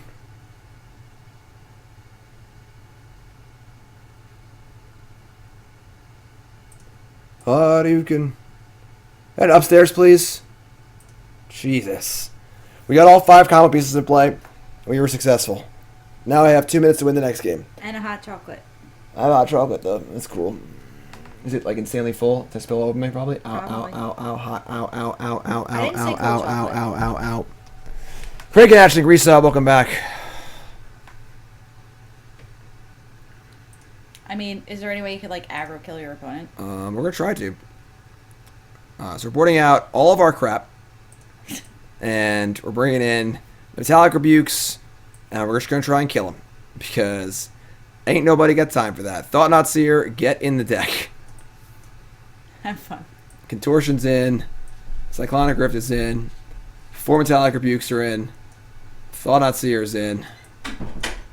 And I guess a Pithing Needle. Let's go aggro. I better get some serious props if I win this game. Alright? Serious props. Serious freaking props. It would be so miserable to play if Magic Line wasn't so sluggish, you know? But just like click stuff fast. Did I play an event last weekend? I did. Nicole, myself, and my buddy Jay played the Team Open in Philadelphia. I went 6-3, unfortunately. 6-2-1 was the cut for day 2. My friend Dan won it. That's cool. And that was it.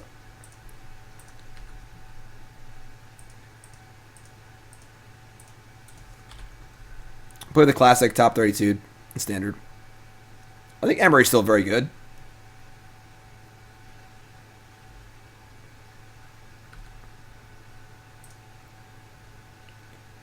What do I get if I time them out?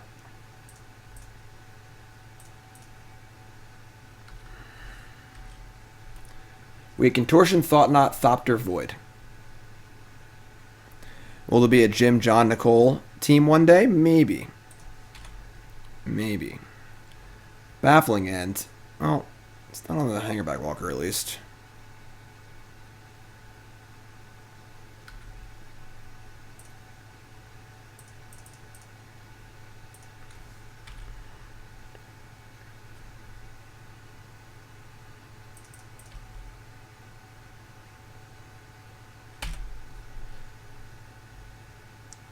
All the people who submitted your deck lives featuring Emry and Paradox Engine need to get together on Discord and try and figure out what to do.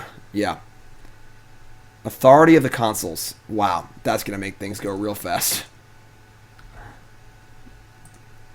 Rebuke's not bad. Wait. Rebuke means I have to say, like not F6, but... Has any variation of his deck worked? Not really, no. There's too many moving parts, and there's not enough cheap artifacts that are good.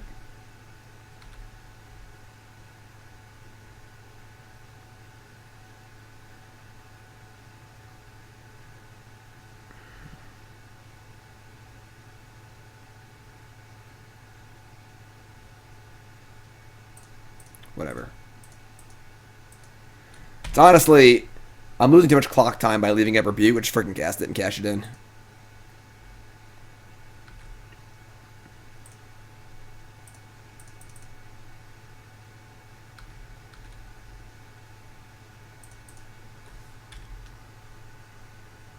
Not the bad, not the worst draw, not the worst draw.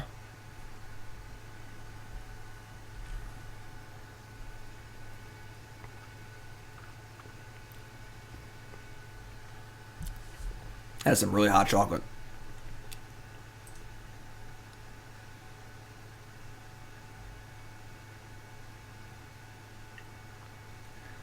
Nykthos for Gideon Blackblade.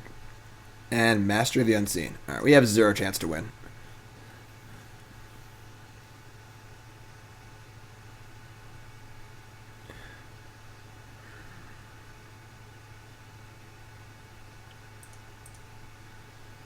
It's not bad.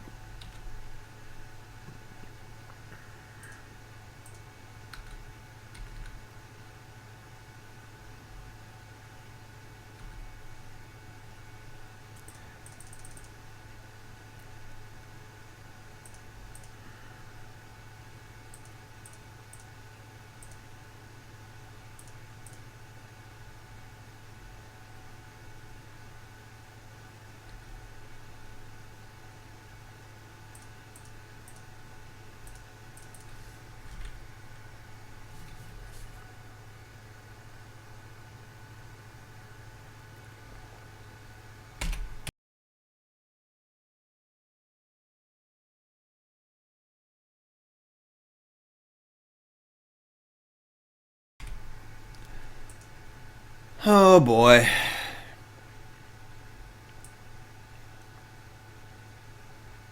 Gain 1 life for each creature you control? Yeah. Our opponent is just gaining a bunch of life. Making us look dumb. We can just never kill them. Any version of 6 mana Ugin? I mean, if you're playing 6 mana for Ugin, that should probably be your primary plan, right? Like, doesn't sound like it. Like, 6 mana Ugin's not an enabler. You know? Real Ranker, 14 months. What's up, my friend? Thanks for the resub. Appreciate that.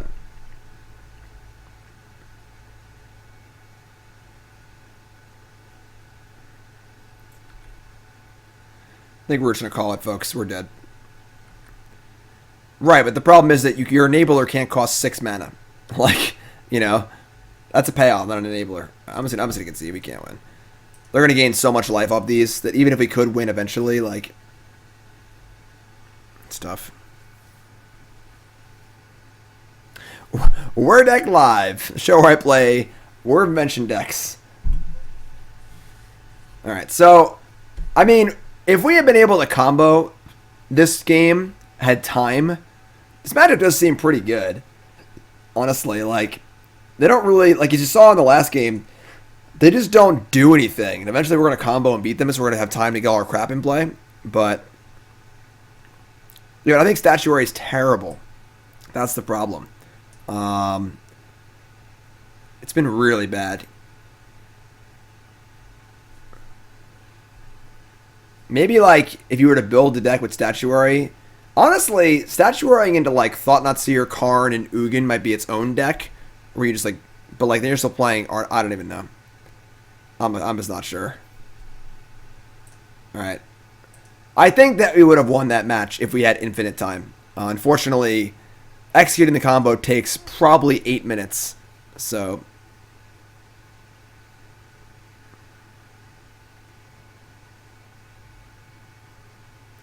Yeah, Andy, I mean, that's definitely a different deck, but that could be the way you want to do it, maybe. I'm not sure. Like, so many moving parts. So many pieces that got to come together.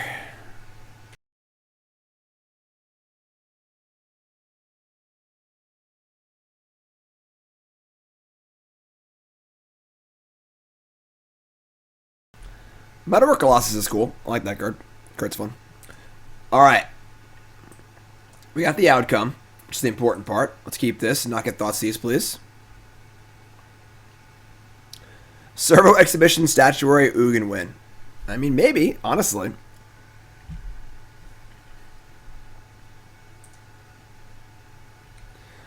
Boreal Grazer. Alright. I think we're about to get out comboed. Just gonna throw that one out there. Yeah, looks like it. Alright. We need a Springleaf Drum right now. That wasn't the worst.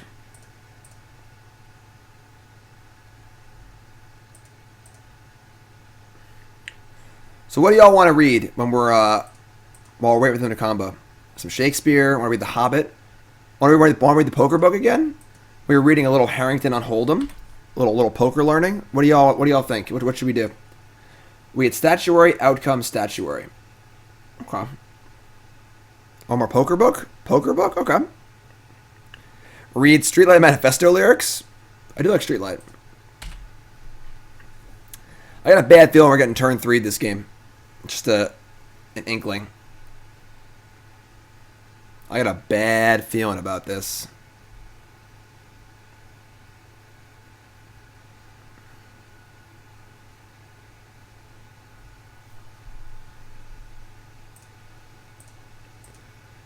Alright, we draw Island.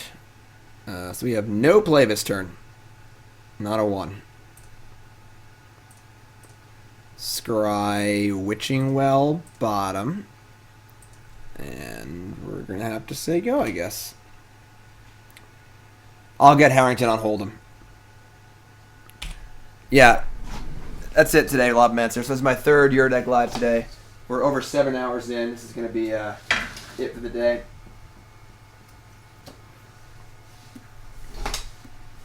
No, we get a turn 4. Wow.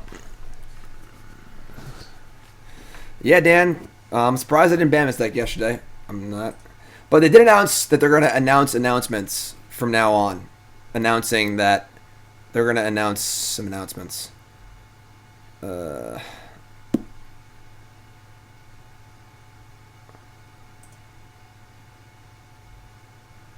Yeah, you can post lists as long you're allowed to post links here as long as they are Magic related and not offensive.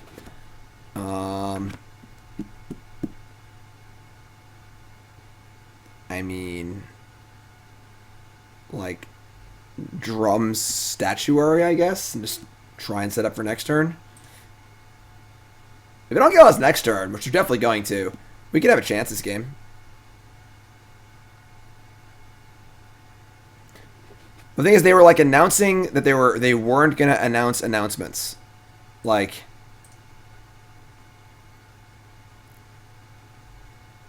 I don't even know what they're announcing. It's just confusing. I think not having a set time for ban and restricted announcements is pretty dumb. It just causes actual chaos. All right, here we go. We're passing to the Lotus Breach players turn 4. The F6 button has been struck. We have Harrington on Hold'em here. There he is, old Dan Harrington. And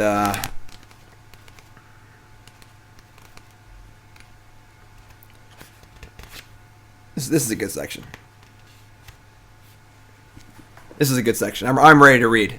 Who's ready to hear? Who's ready to listen? I'm ready to read. I like reading. It's story time.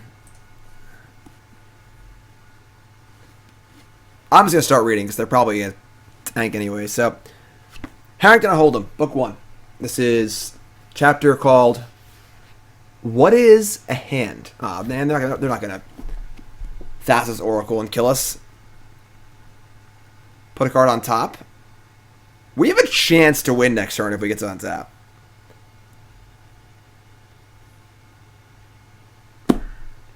And if they're starting on Oracle, that doesn't sound like a combo turn.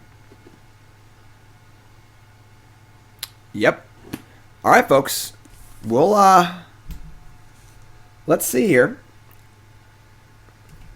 So you're telling me there's a chance. All right. Okay. We can't screw this up though. Lord help us. We're gonna bounce 1, 2, 3, 4. I'm not drawing that many cards, but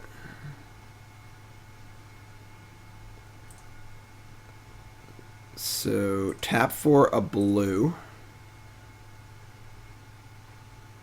Yeah, and then we're gonna tap 1, 2, 3, 4. Paying 1, 2, 3, 4. Okay. Now we just don't have anything. We just have a bunch of Ornithopters. What did they get off this? They got Tome Scour. Yeah, we're dead next turn.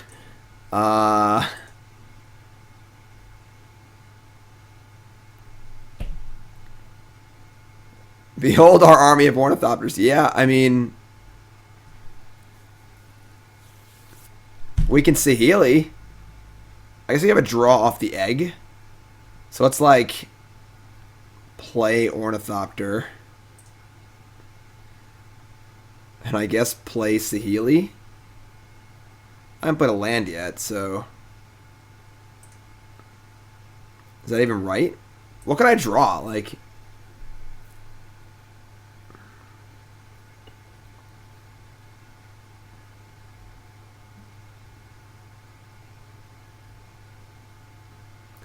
so we need to draw a Reservoir also. We can't cast Reservoir. How many mana, though?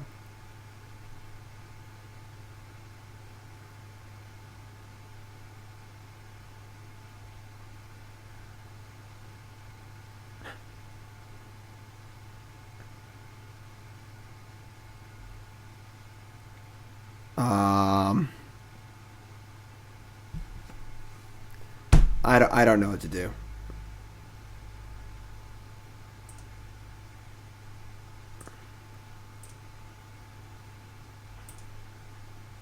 I mean, Whir costs $1 million.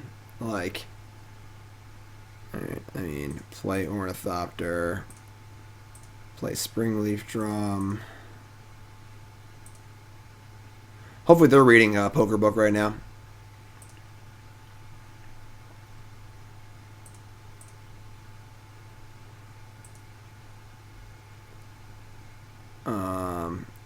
I guess we're casting the egg.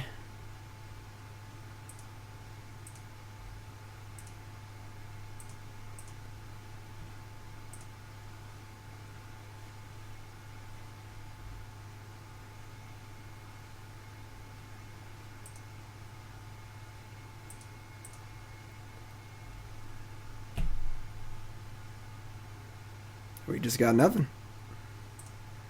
We just got nothing. Alright, well, here we are. We have fizzled. It's your turn. So anyway, back to the poker book. What the hell are they doing? Why are they going to combat?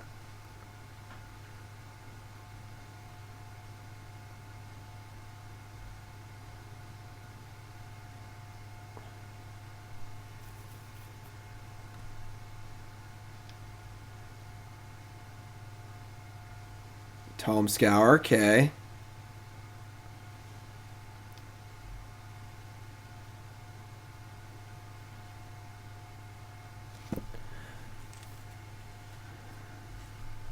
Alright, so here we go.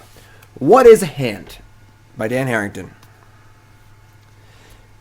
If you go to a poker tournament, you'll notice the top players are always sought out for their advice. A typical hand discussion between a beginner and a top player may go something like this. We'll do some voices here too. Beginner. Hey, can I ask you about a hand? Pro. Well, sure, go ahead. Beginner. Oh, yeah, okay, thanks. So I'm holding King Queen suited, see, and there's one call in front of me, and Pro.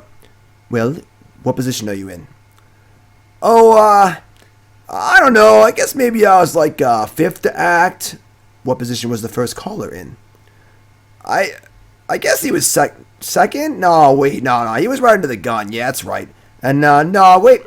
Maybe he was second. I don't know. It was something like that. Well, how many chips did you have? I don't know. A lot. Like, maybe 4,000, 5,000, around there somewhere. And over the blinds?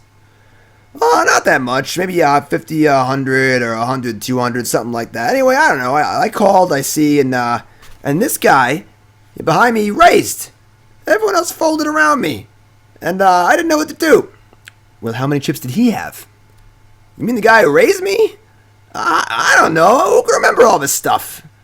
Hey, I want to talk about the hand. To the beginner, his hand was the cards he held, and what the players immediately before and after him did. To the pro, a hand was a lot more than that. It's an entire situation full of different elements, which has to be seen as a whole before good plays can be made. What the hell happened?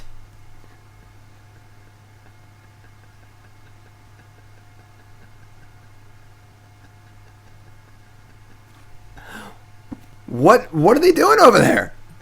Dan, is this you practicing for the next tournament?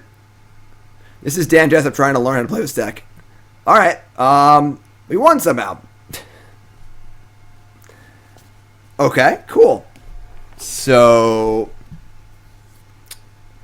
now what? We gotta bring in our rebukes, I guess. And I guess Grafdigger's Cage plays pretty well, right? Yeah, we'll just do that again. That was fun. I was just reading, having a good time. No Needle, no Claw. I guess Needle naming Thespian Stage is not the worst. I kind of want Thought-Knot Seer also. What are we boarding out, though? We actually get to keep the Whirs in because we get the Grafdigger's Cage. It's got like Hangarback Walker, Statuary. There's a lot of cards. Maybe just try and play a fair game against them.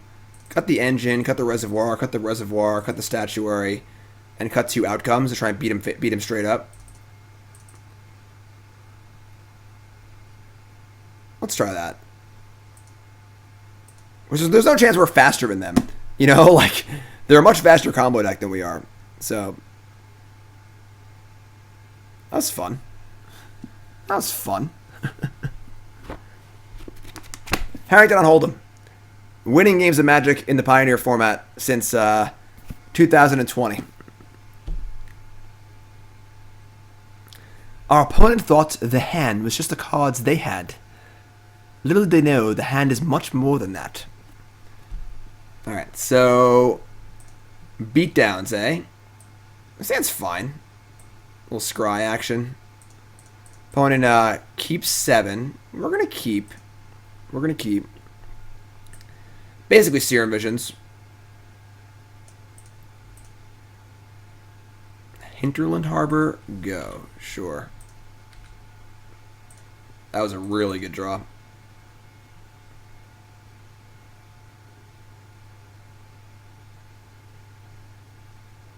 Witching Well on the stack. Outcome and Island. I don't want a second outcome. I don't want the island either. Screw it.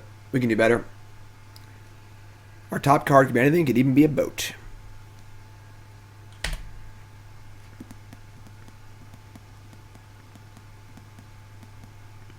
You have my coast.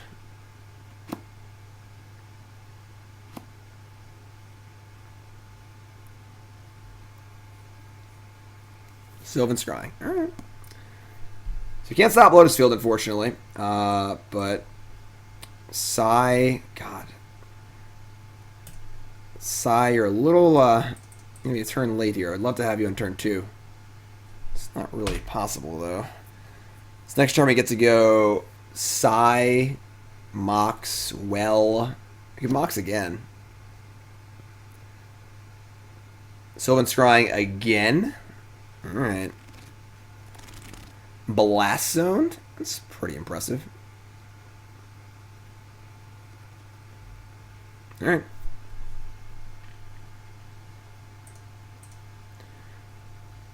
Next we'll hold the Abbey, so now we go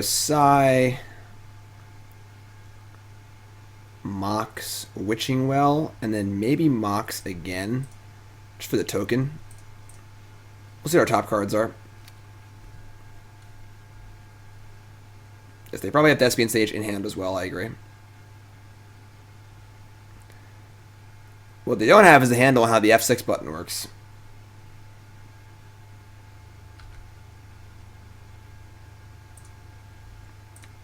Witching Well.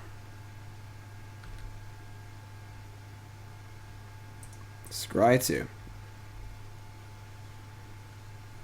Another Psy or Karn. I don't hate Karn. Karn's actually not bad. That kills about as fast as we can. So we're going to top that. And then we're going to play another Mox Amber.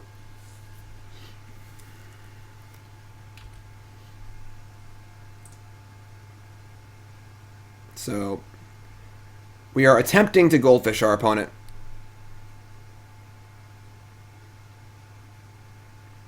Like, this isn't bad. It's a pretty good turn 3, honestly.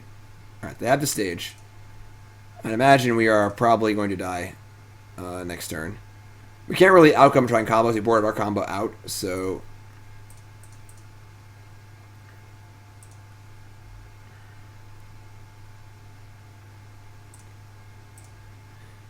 Ideally, they just, like, try and combo and concede again. That'd be pretty cool.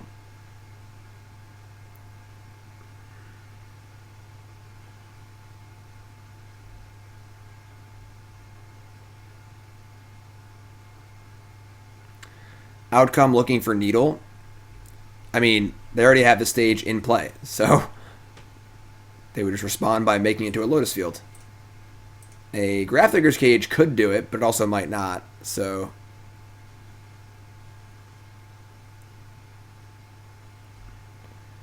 Alright, I'm ready for the next chapter of Dan Harrington on Hold'em. Let's see. What is a hand? The elements of a hand.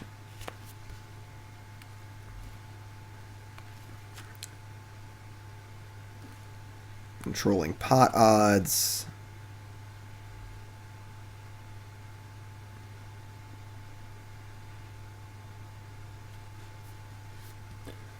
Alright, they're going for it.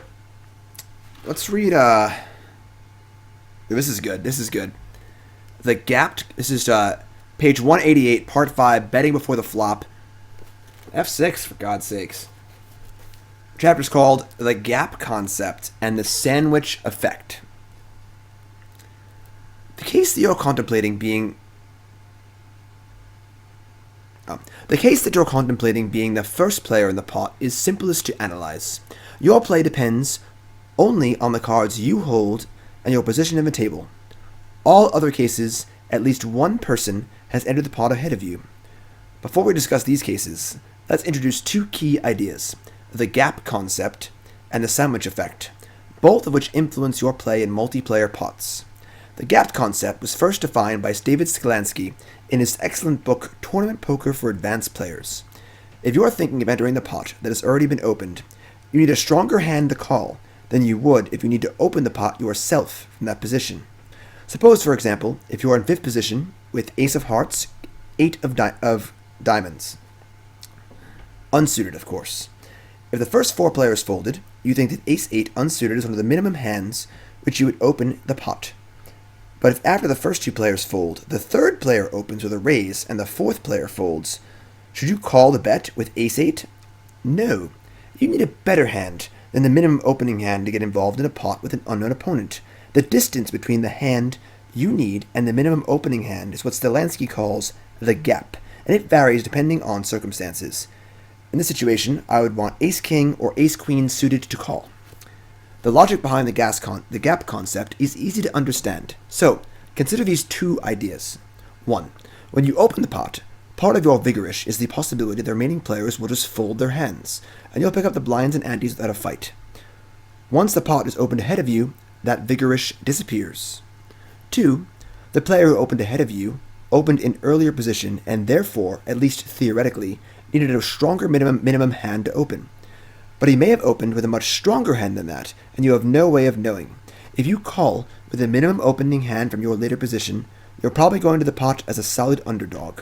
You would need huge pot odds as compensation, and you're probably not getting them. The sandwich effect is a related idea. Suppose there is one active player who has raised the pot, and all other players have folded to you, and you are last to act. In this case, you have all the information needed to calculate your pot odds and make a decision. But suppose instead the pot had been opened, you are next to act, and there are several potentially active players behind you. Whatever you do, some or all of them may enter the pot behind you. Now you're operating in the dark. You don't know how many players will be finally involved in the pot, or, since you could be facing a raise, what your actual pot odds may be. You're caught in a sandwich, and as with the gap concept, you need a stronger hand as compensation. Wow. I'm alive? Alright. Sure. Untap. And they Sylvan Scryinged for a Sheltered Thicket. So we can make 3 artifacts and win the game. So they're just dead, right? So we have 8, 9, 10, 11, 12, 13, 14. Yep, they're just dead. I cannot believe we won this match. I'm just going to throw that out there. Can I activate Westvale Abbey? That'd be so cool. We can't. It'd be a fun way to win. Alright. Wait, no, we're 1 short right now. Right? We have 11, 12, 13, 14, 15. Okay. Turn 5 kill. I'm saying Karn's pretty good. Karn's pretty good. That was something. I don't know what to say about that. I'm sure if our opponent was very skilled with their deck, we would have lost both games. But that's some fun magic right there. Just sitting here, watching our opponent fumble through their deck, and winning or losing based on how they do. So we're 1-2. We're running into a lot of the same problems we've run into with this deck in the past. The combo pieces are far too reliant on each other to be reliable. Without Paradoxical Outcome, which is already like a fine card in the deck, Reservoir, Statuary, Engine all do almost nothing. And that's troublesome. That's a problem. Sai's good, Emry's good, Outcome's fine. And then there aren't really enough artifacts that are important in the deck for Whir of Invention to even be interesting. So it's troublesome. This deck is very, very hard to nail down. We keep trying and trying, but it's just not. It's not sliding into what we'd like to see. Join the match. Let's go.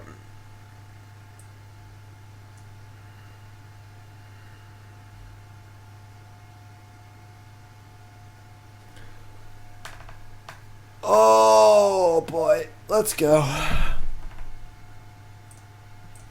All right, going first.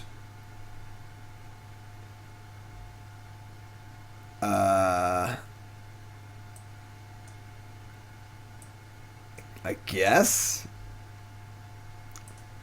it's not great, but I do like Karn. Like Karn plus Statuary is pretty good.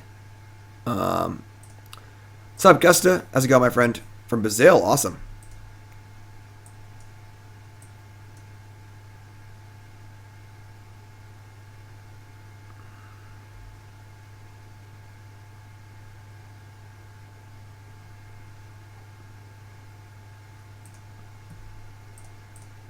Okay, so Island go. Think there will ever be an artifact planeswalker? I don't know, honestly. Like, I mean, Karn's on an artifact, so probably not. Like, Island go? I'm like a little interested just casting Emry here. Also allows for a turn 3 Karn. Let's just do that.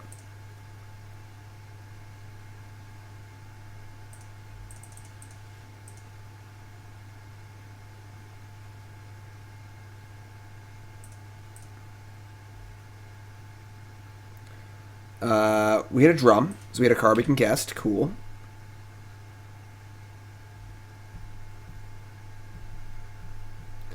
End step opt. Card goes to the bottom. Okay, Dimir something or other. God, we're gonna get censored so hard.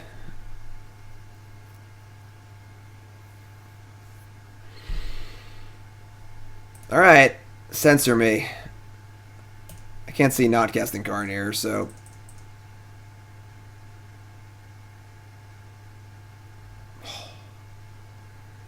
We did it.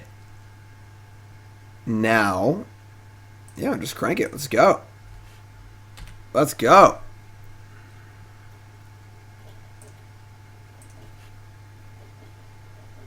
Oh, Zippy's awake. Hey, Zipster. How you doing, bud? Cycle Fetid Pools? Okay. Okay. A little Dimir Inverter here. A little turn 3 Karn on the play. Like that. Like that. I think Thassa Inverter combo will get banned. Something of it that can get banned, whether it's Dig Through Time or a combo piece. Marrow said, once you gain a spark, you transcend whatever you were before. So there'll never be a Planeswalker with any other type. That makes sense. Makes sense. Alright.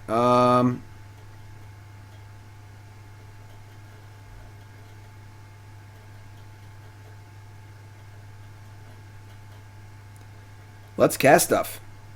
I guess, right? Like, let's play our drum. And make another Karn token.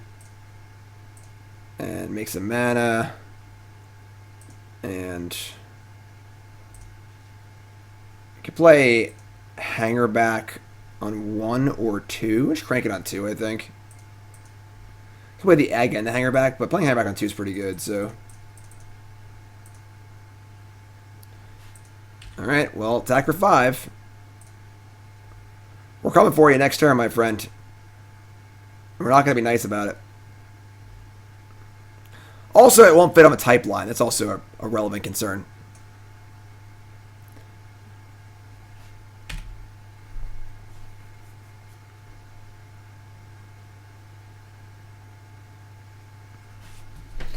We can return Harrington and Poole to the shelf.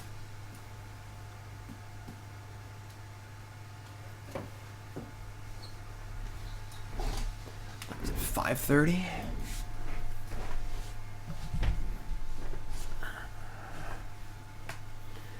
Yeah, so the idea of Inspiring Statuary plus colorless cards definitely interests me. Like Karn, Thought-Knot Seer, but I don't know. Narset, Murderous Cut. I mean, Narset is annoying for our Golden Egg, for sure. Let's plus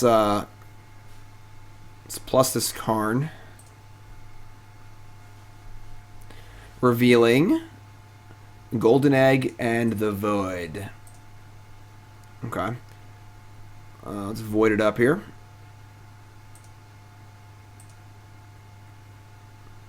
Inventors Fair, bottom. Let me just play like Statuary, Drum.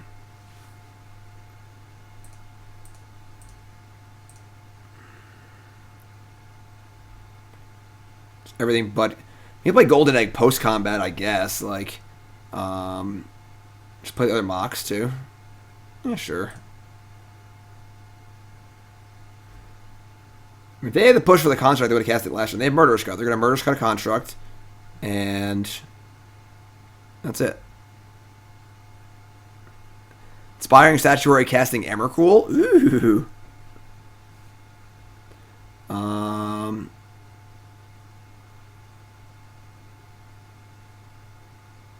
Okay. I think we attack them for 14 and Narset for 3.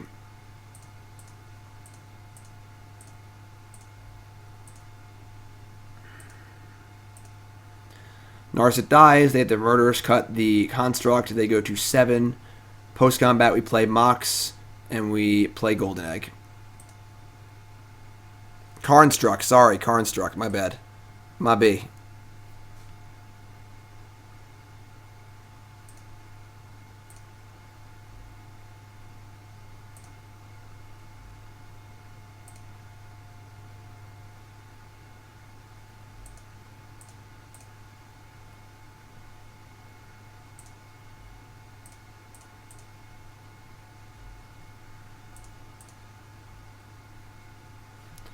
All right.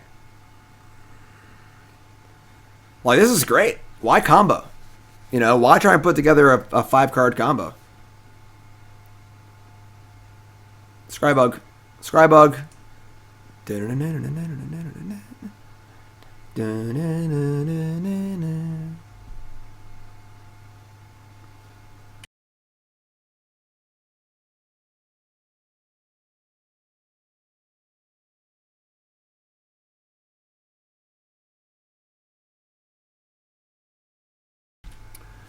The Scrybug probably doesn't exist, but it's fun to joke that it does. The Scrybug is that if you scry a card at the bottom, it's just automatically on top of your deck as well. Yeah, I mean, we just beat Lotus Field. Now we're beating the Mirror Inverter. We broke the format. All right, so they're going to have, obviously, a lot of disruption between discard spells and counter spells and stuff.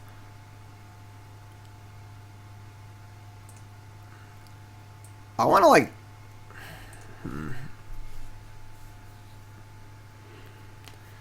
I want to cut the statuaries and the engine and cut like a Whir or 2 or 3 and just bring in Thought-Knot Seer and the Rebukes.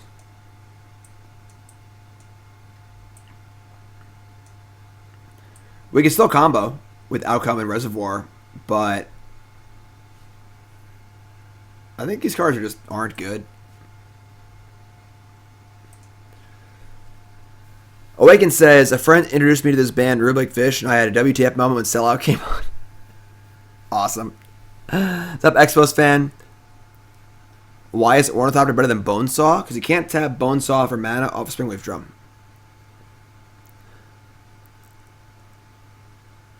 Karn, the Great Creator, just isn't very good in Pioneer.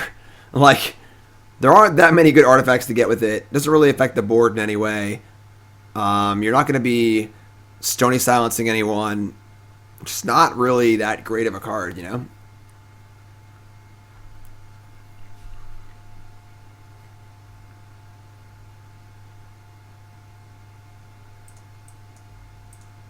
White Screen of Death.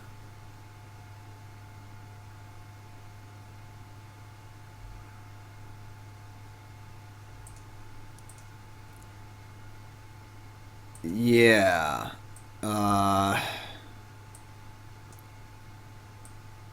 Yeah. I guess I'll keep.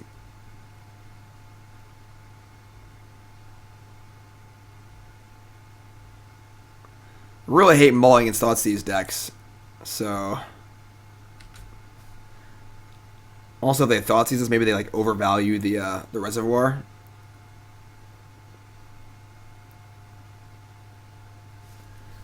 Man, our opponents really got an F6 on our turn, you know? Did I watch Parasite? No.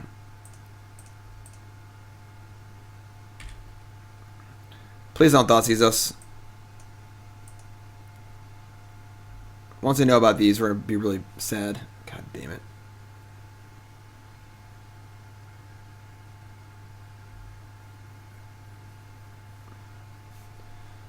Thought Erasure.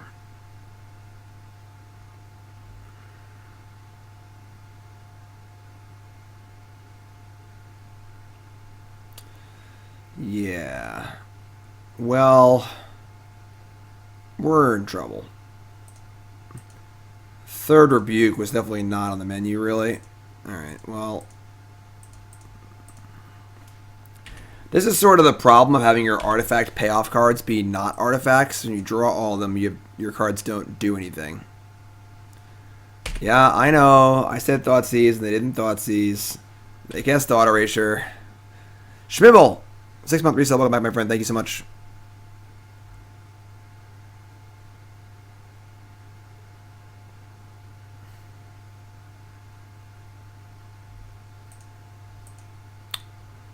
That's pretty good, honestly.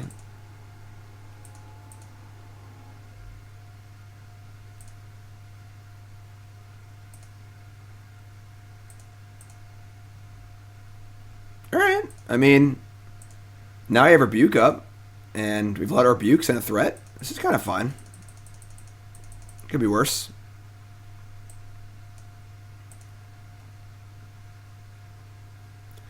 Like end step fire off a mini Outcome, maybe.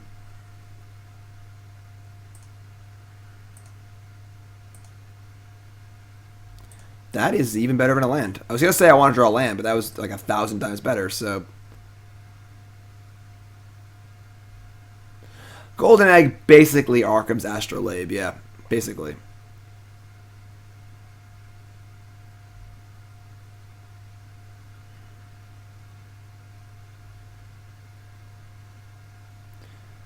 Murderous cut my Psy in response to Mox Amber, even though I've already gotten the token. I'm going to just rebuke this because I have 100,000 rebukes in my hand.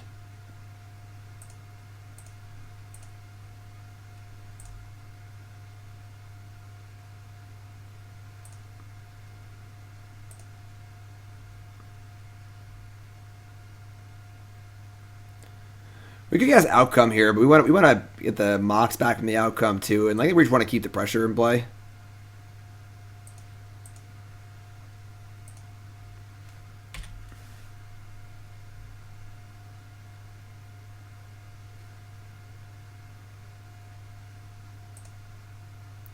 They have 3 cards.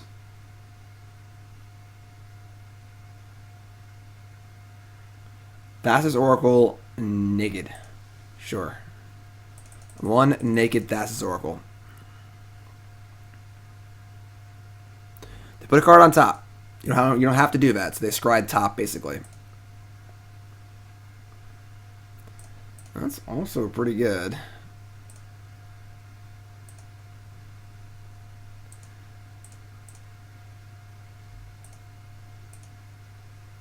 So we have multiple rebukes and outcome.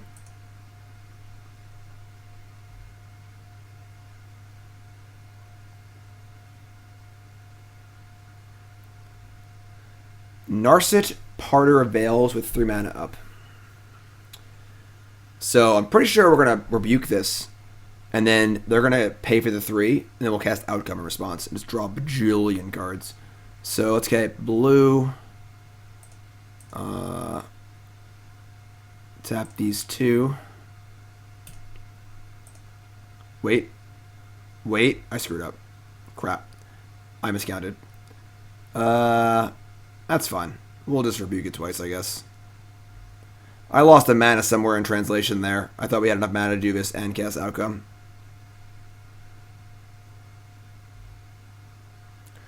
Honestly, this is kind of fine. Like, the Narset resolve, we just attack it and kill it. Counter their next thing.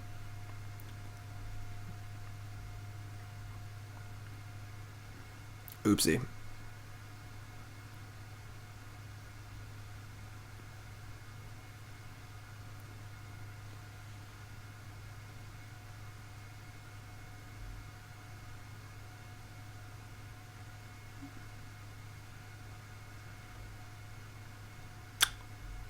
So they decline to pay 3 and then just concede and show us they have an island in their hand.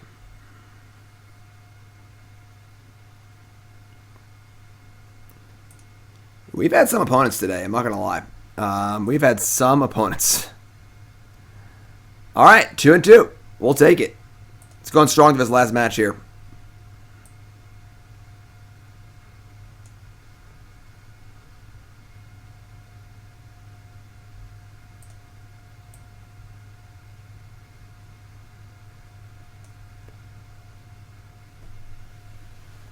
All right.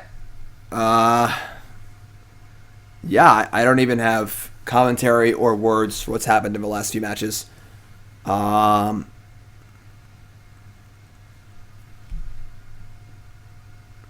I mean, still think this deck is lacking. I just don't think it's a good combo deck, honestly. Like, the Paradoxical Outcome requires you to be playing a lot of 0 and 1 mana artifacts that make mana, and we have neither of those things. We keep comboing and we don't generate. We're just mana neutrally drawing cards and just kind of like doing nothing, you know. And in order for the deck to work, it requires you to have like 5 different artifacts in play, and like that's just too much, you know. And there's aren't enough good cheap artifacts realistically. Mono black or mono white for standard. Mono black or mono white what?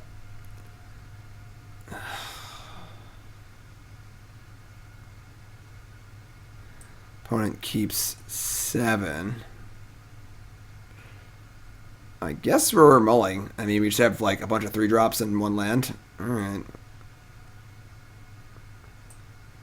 Oh my god. Keep this. Ship Whir and Engine. And I guess we just well on one and try and find some lands, I guess. Devotion. Would have kept the first hand. I mean, so much has to go right for the hand to play. We draw multiple lands in a row.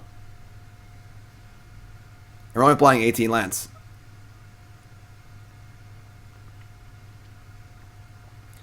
Mono Black Devotion is probably better. I'm not sure it's good or not. Okay, we don't want the Mox, unfortunately.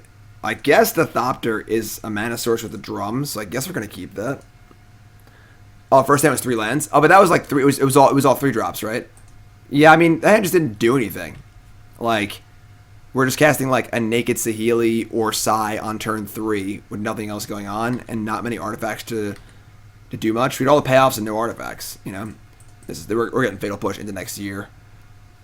I'm just gonna hold the Thopter in my hand.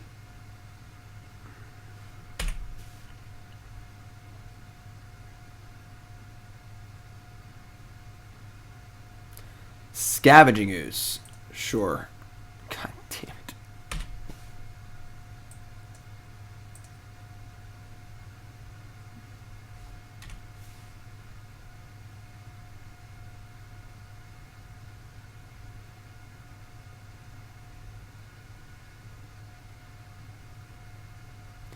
Euro.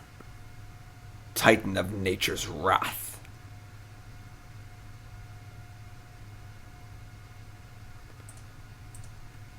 Well, we got Scion in our hand this time, but,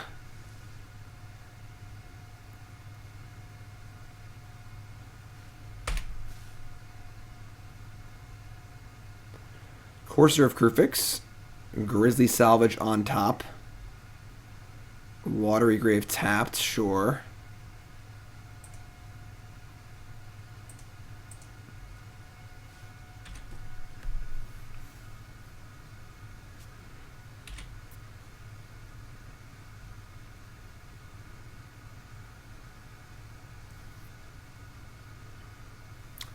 Murderous Rider. Grizzly Salvage. Revealing Thoughtseize, Murderous Rider, Ishkana on top. We're just going to go to the next game here.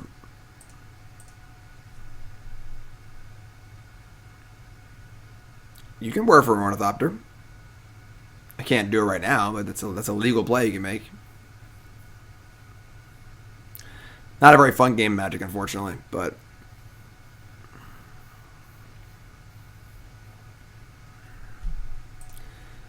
Alright, so Sultai Delirium.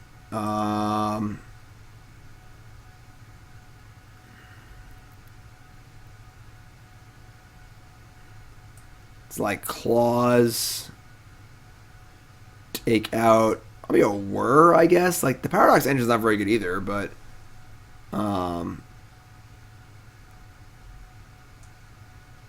Oh, we are 2-2. The MTG bot thing is all screwed up. It just, I don't know why it's not working. We're 2-2. Down a game. I'm gonna bring in 2 Rebukes. I just think the Whirs are just so bad. Leaving a Whir.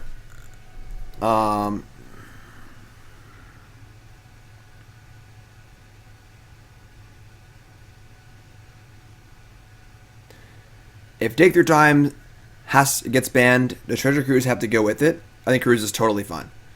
The problem with Dig Through Time is not that it's a card draw spell, it's that it's a combo enabler. Dig Through Time is just the best combo enabler possibly ever printed, barring like really dumb cards. Like, you just get to pay 2 mana at instant speed to get 2 combo pieces at once. It's just a very silly card. Cruise is just raw card advantage. And in order to make Cruise work without fetch lands, you got to play a lot of air, and then when you cast Cruise, you just draw a lot of air. So we're gonna keep this.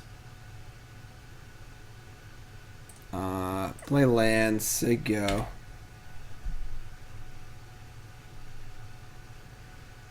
We have the option of leaving up Rebuke on 2 or playing Emry Lurker Block. Or just play Goose. Just goose it up, I guess. Trying to draw land so we can go Mox Psy. Yeah, I like that. So we draw land here. We can go Psy, Mox, token, Emry, go, or Psy, Mox, token, Rebuke up. Satyr Wayfinder, sure. Hit a Euro, how lucky. Hit Island, Euro, stuff. Land. Damn it. Alright, well, now we might be in a little bit of trouble. Let's play Emry. Hit a Mox Amber, and now we don't have Rebuke up because we need to tap the Emry, so we'll play this Mox, which kind of sucks. It makes our Psy worse, but with double Rebuke here, you should probably be rebuking stuff. Abrupt Decay, targeting Emry. Oh, man. Nice Rebuke, idiot. Traverse with 4 card types. And now I can't Rebuke anyway. Oh, man.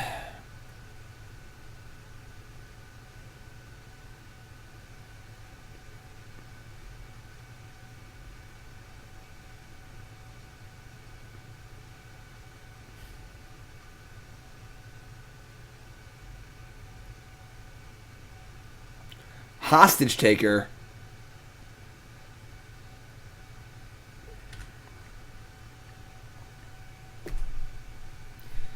I guess I can Rebuke that. Never mind, we're good. Let's play Psy. Say go. They play Hostage Taker, we can Rebuke it. And then maybe next turn we can Outcome and say a prayer. They just slam it. They just slam it.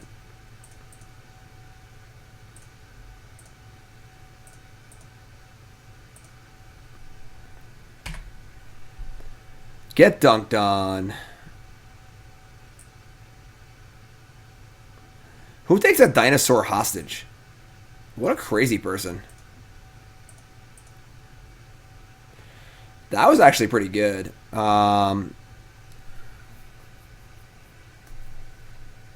Just play Karn. Make a token. It's Ack. Can I Rebuke? I can Rebuke, actually. That's for sure really good. Right? Karn, token, blue. Yeah, that's actually great. Again, I still think there's like a fair artifact deck in the format that's like doable. Like these turns are pretty good. Play Karn, Rebuke their play, untap, you know.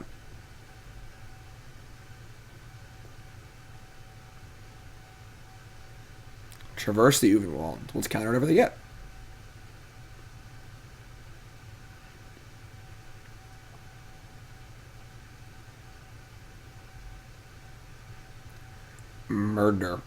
Murderous Rider. And they're going to do it right now, which is great. Because I would love to cast Metallic Rebuke on your turn and they get to untap. That sounds like a great time to me. Rebuke ya. I think Rebuke is great.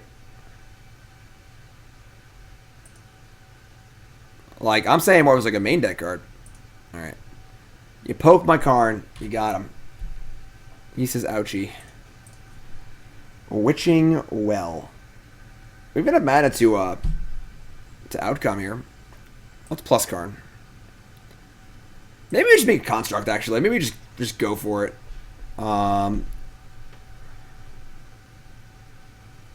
Just dump it. Make them beat the 2 constructs and all the cards we draw.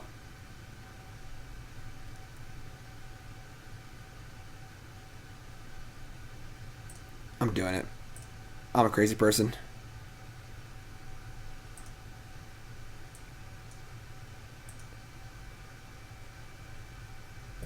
It's pretty funny.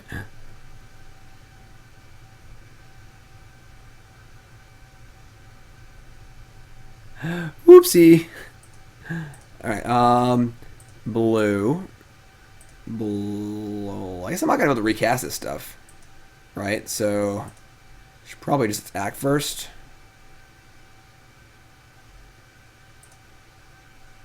I should play the... God damn it. Should play the Witching Well first. Click too fast. Whatever.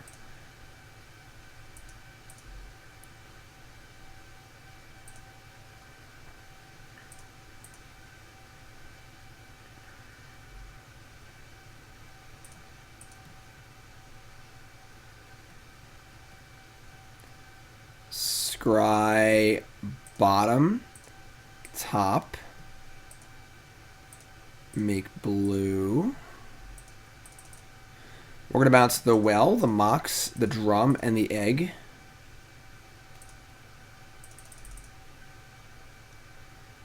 Draw a million cards, play this, play Mox. I think we're in pretty good shape this game. Just got to throw that one out there. Play Statuary, just not doing anything as usual. Make a blue. Play Emry. Mill some cards. Play Witching Well. Make some more stuff. Bottom side, top well. Alright.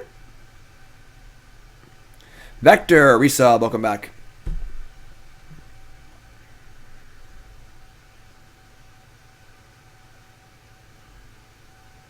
Like, this feels great to me. Why play this card, you know? Just be a freaking artifacty deck. Yeah, Thoughtseize, whatever, bring it. Got freaking Emry in play, who cares? It's our last match, hopefully. I think. Game? Last game? Last game. So if we win this, we lose game one. Wait, I don't even know. I don't know where I am or who I am or anything. I'm so senile. I had a match in the Standard Classic. It was like the second to last round. I had played like 2 or 3 blue-white mirrors in a row. And we like started game 2 with like 15 minutes left. And we're just blazing through this game. Like light speed play. And time is called. We're deep in the game, obviously. And I had to actually ask my opponent who won game 1 because I had forgotten. Just totally forgot. Oh no, I'm done after this. I've been on for over 8 hours. I'll be on tomorrow. I won the match. Or won the game, I mean. But I prefaced it with, I'm an idiot. This is a really stupid question.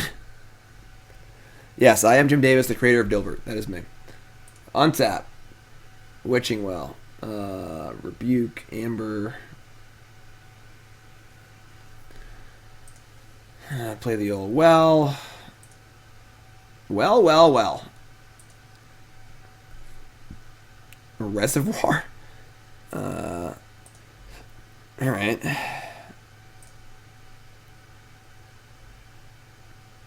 Vector, it's awesome, my friend. I'm glad that you enjoyed it. It's fun doing stuff like that sometimes. I was also very impressed with the civility of the chat. Everyone did a really good job keeping things civil. Yeah, but I always Thopters, though. What you gonna do about them? Attack. Attack with everything. Boom. Chump block twice. Not even Emrakul could beat this board. I guess it could, actually. I would just untap and sacrifice all my stuff to the Psy, but they're not playing Emrakul next turn, so...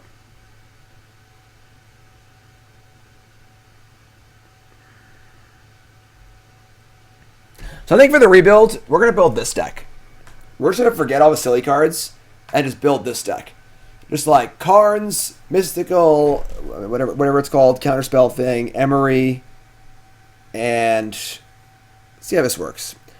Terrarian draws on the sacrifice and it comes in tapped, making it very, very slow, yes. That's awesome, Vector. We were discussing the Joker movie. It's on my YouTube. You can go watch it. How I thought it was mostly problematic in a lot of ways. Go watch. I don't want to get back into it again. We talked about it for like an hour and a half. Go watch my YouTube. Mog Monday from yesterday. All right. So we're going into game 3. I'm sure the build right now. Just do it. Rebuke. Let's like just play 3 contortions also. Thought-Knot Seer. Thought-Knot Seer seems not great. I think it's fine.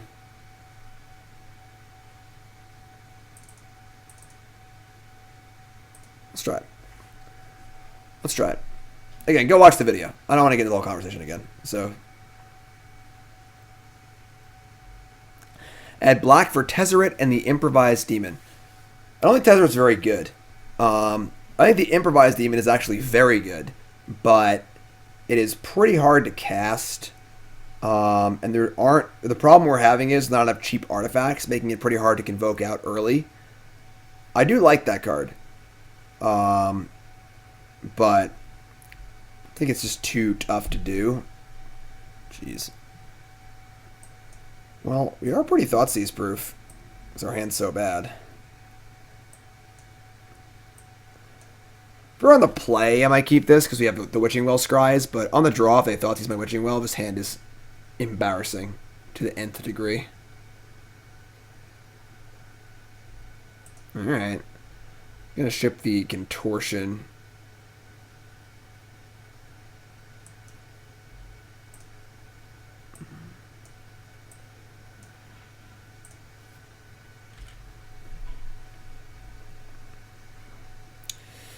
Yep. Yep. Goodbye, Saheeli.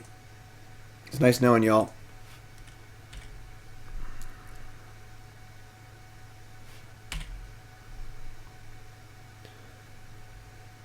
Oh, I think about the 4-mana Tezzeret. Perhaps I should have kept that Contortion. Maybe. Maybe I should have kept like 1 Contortion and 1 Rebuke. That might have been better. We were like pretty obviously not having many artifacts this game. Might have been a mistake. Now we get to like just play a Wayfinder and flip it.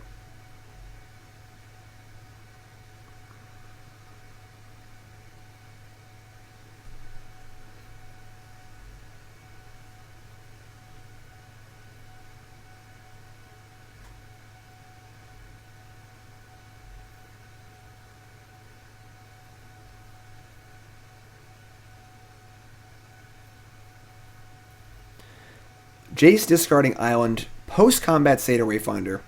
So unless they drew that, it means their hand's pretty bad and they wanted to keep looting. God, they hit a Euro. It's so sick when they hit Euro. It took Breeding Pool? Okay. Oh, that makes sense. Yeah, duh, me an idiot. It's Wayfinder, not the other one. Yeah, that's pretty bad. Alright. Well, we have Metallic Rebuke. Wonder if they'll play around that one or not. Alright, enough. Enough of that. Invasive Surgery is cute, but getting Delirium is a little tough early.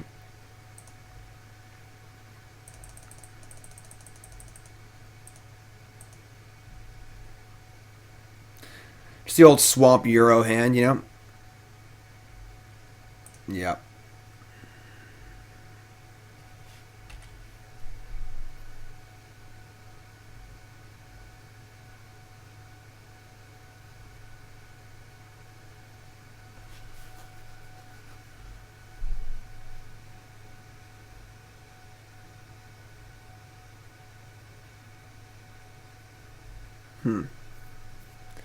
No flip on Jace. So they don't want to plus the Planeswalker. Interesting.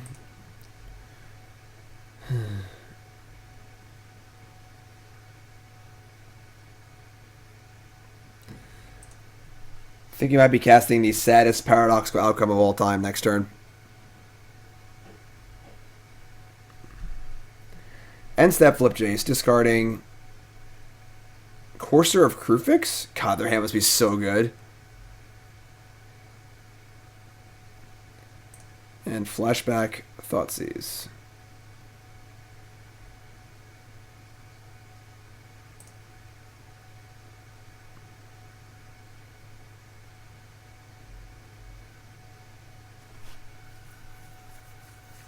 Not worth drawing a card response.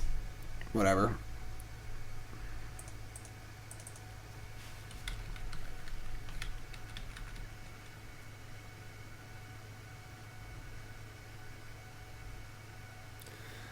Another Courser of Crewfix. Unfortunately, Metallic Rebuke is only good when we're like ahead, and we're obviously not ahead because we only have his lens and nothing. So probably gonna be packing this whole game in pretty soon here.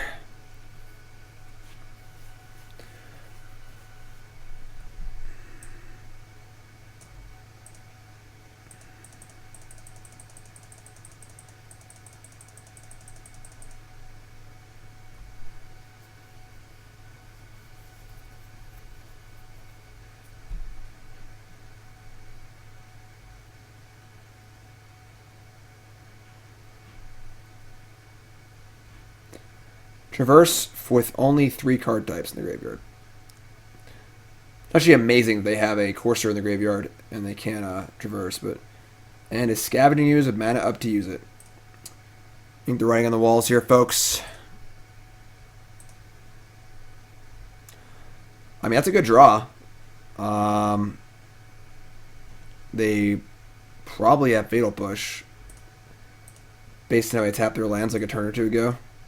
But they have 1, 2, 3, 4 creatures to eat. Might just like plus here.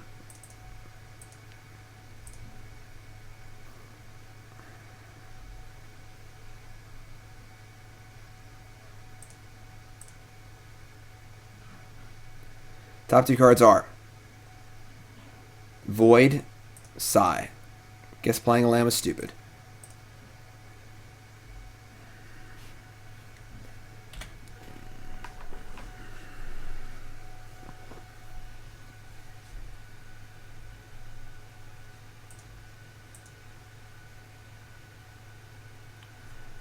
So we're just going to eat my graveyard and not even bother eating their own stuff to make skews bigger. Interesting. Fatal Push my Ornithopter. Rude.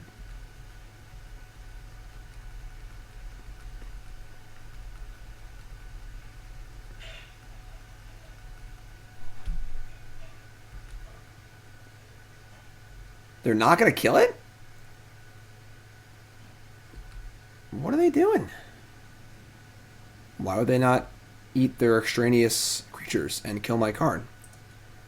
Whatever.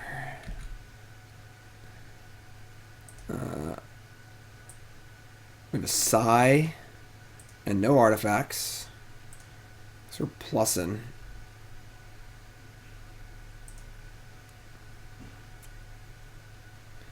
Top 2 are Outcome, Emry. Okay. I mean, it's actually not that bad. I just bounced the Karn. So, like, that's kind of fine, honestly. And then we have 3 and 4, so sure. Play Void. I guess just bottom this.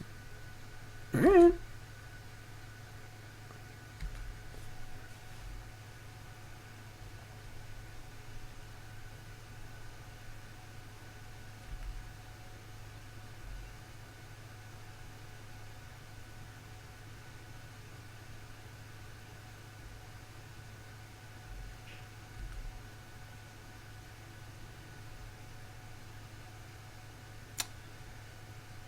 Jace targeting Fatal Push. I guess they're planning for me to Westvale Abbey. Alright, well, I'll just cast this Paradoxical Outcome then. Bounce these 2 things. I mean, I think they are managing their resources pretty poorly this game. But they're giving us a chance to win, so we'll take it.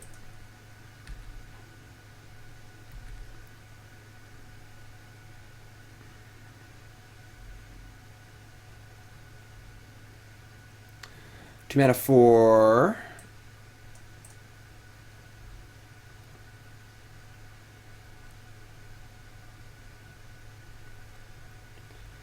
another Jace is like basically off the table, which is great. Sure.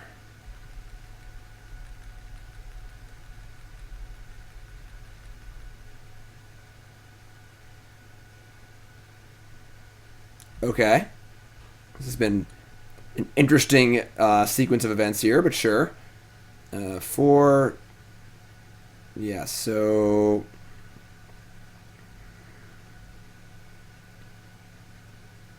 I guess we're going to like egg first. 4, 2, 1. Yeah, egg first. Maybe I void first. Yeah, void then egg. Yeah, sure. Outcome, okay. So egg. Draw outcome. You can like Mox Emry and just set up for another outcome. Wouldn't mind Karning, but I can't outcome then, so...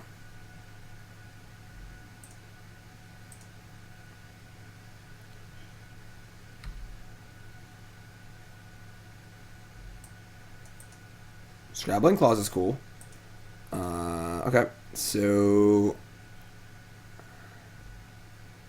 Yeah, just say go. Alright.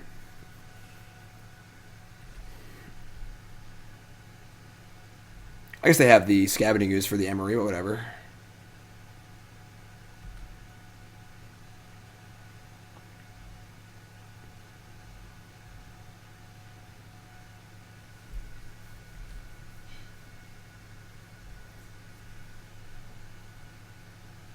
There's no way I could cast... Yeah, I could have cast the... I couldn't cast Karn and leave up outcome, so... No, the engine's gone.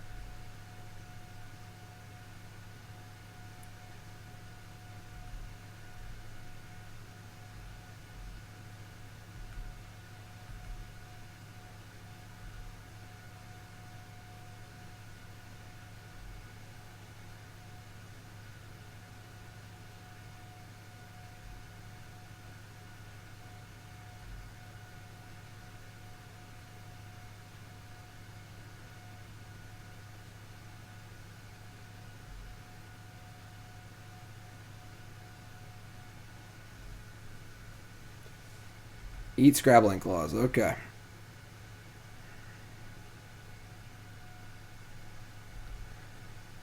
Opponent could obviously wait for our turn to do this, but sure.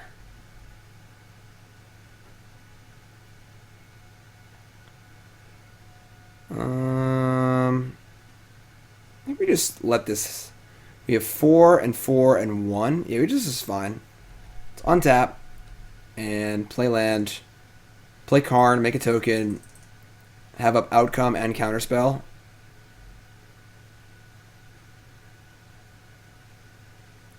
One black, one colorless, one blue. Mystical Dispute targeting Karn. Alright, sure.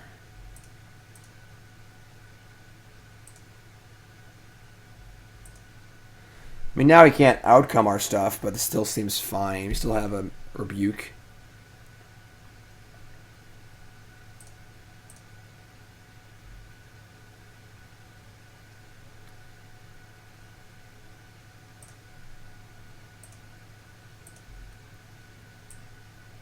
Could put Psy into our hands and then cast the Psy, but then we have shields down on rebuke. It's gonna make a creature.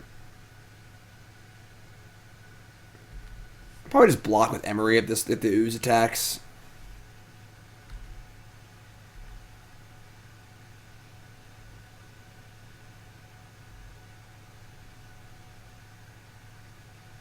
Thanks for following Crazy Gas Bag. If you haven't followed the stream with that follow, but of course watching on YouTube, make sure you follow on there. Welcome Your Deck Live, a show where I play Your Deck Live on stream. This is match 5 or 2-2. Crazy outcome deck. We're gonna be doing the rebuild right after this.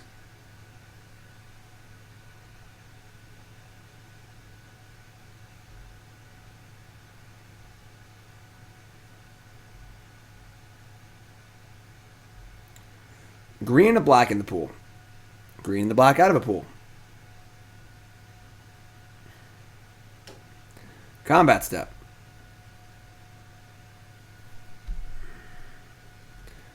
Attack Karn. Emry's gonna block. Emry's not doing much anyway, so... I'd like to get another token to this Karn, so... Let's see if we can do that. Yeah, the thing's broken. It just like froze earlier. I don't know why. Can try and reset it.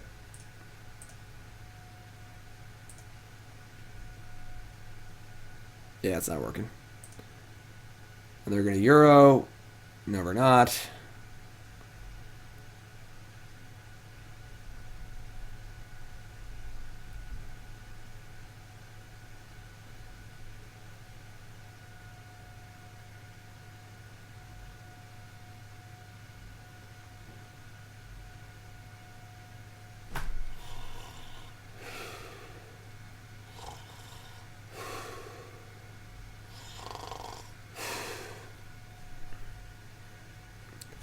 Escaping Europe. Metallic Rebuke.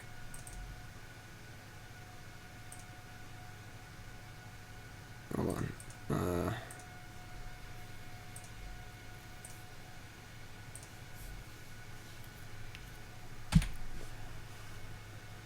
Okay.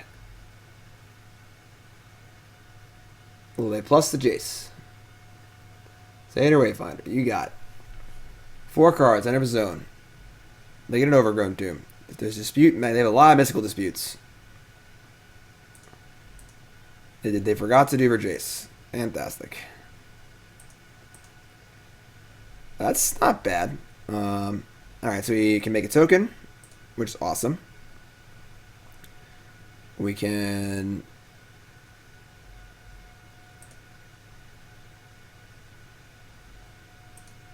attack Jace.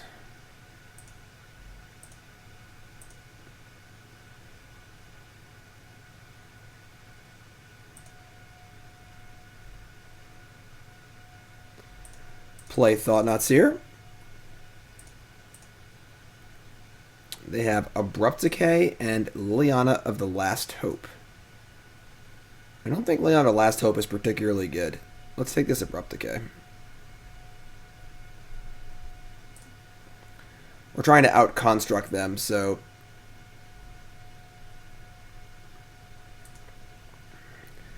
And now they might Euro us. We get to outcome returning Karn, Mox Amber, and Golden Egg. They're pressured to attack the Karn with their Scavenging Ooze, which is fine. We get to untap and hopefully make some constructs really, really, really big.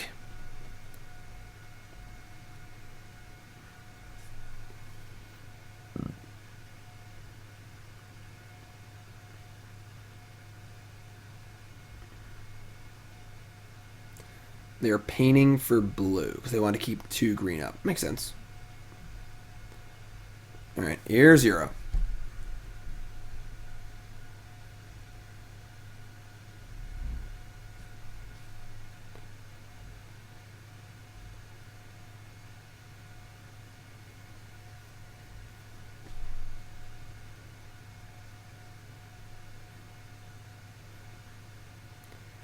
Alright, there's a Euro. Euro resolves.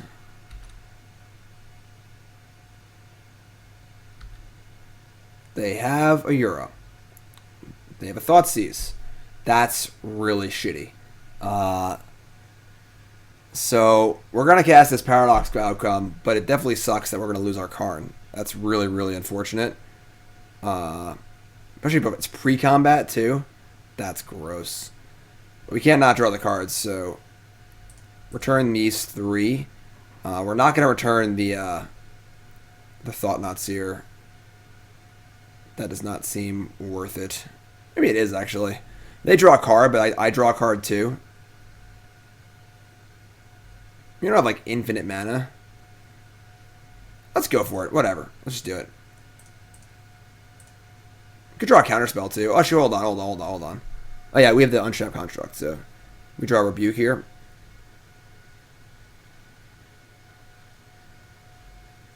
So, bajillion cards in our hand. And they draw a card.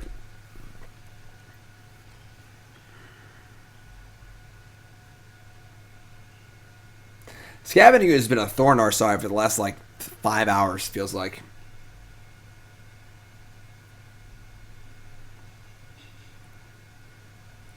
The important thing is we still have all these Karns or Karnstructs in play. Them drawing Passage kind of sucks, so now they can cast this Liliana in their hand. Get back Rex Sage. Yeah, that's annoying. Ballista on 1. Okay. Alright, this is going to be a good turn for us. They took Hangarback Walker. It's very interesting also. Mox Amber. Emry. A lot of options here. Okay.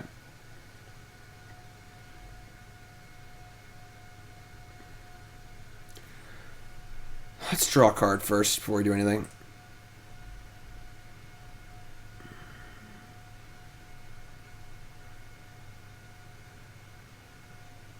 Ornithopter. Could be worse.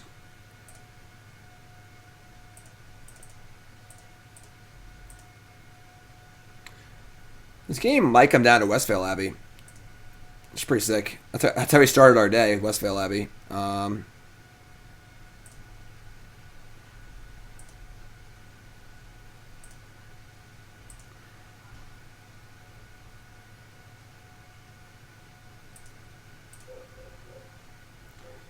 Emry.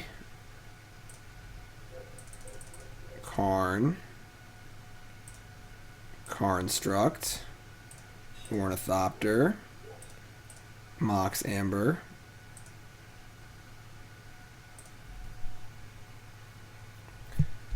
And now we have 2 7/7s. Sorry, a 5/7 and a 7/7. It's a little bit worse. So the 7/7 can attack the Jace. The problem is the Euro could obviously just block, and they kind of want Euro to die anyway. So I'm pretty sure we just say go here. You know, we're well rolled up next turn to make another construct token. And while the ooze is getting big, we can just like chump block it. We also have Westvale Abbey too, so you can like get that going as well.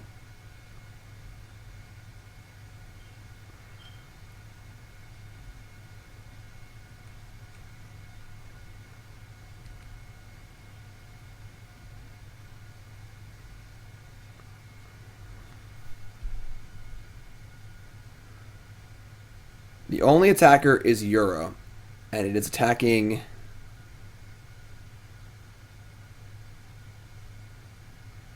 me. So we could block it with a 7/7. They have no removal in their graveyard. I'm gonna block it with a 7/7 and just. Oh no, sorry, they have a list. Never mind, I'm being dumb. Let's block with this.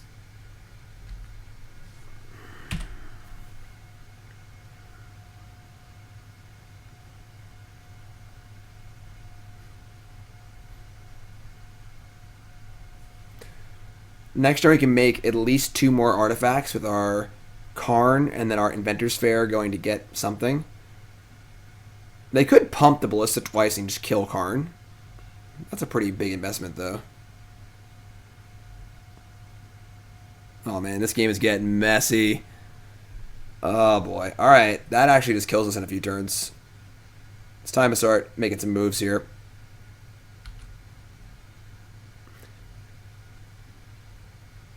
That's a move.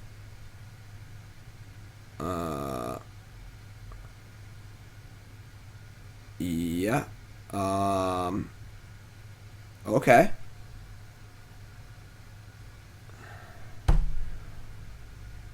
What's the Inventors Fair getting? That's where we're going to start.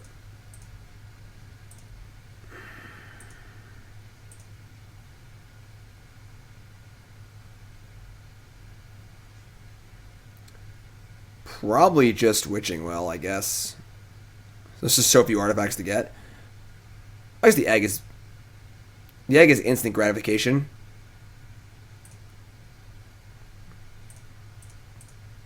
Egg me.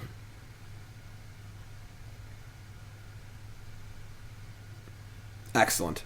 Excellent, excellent, excellent draw. Alright.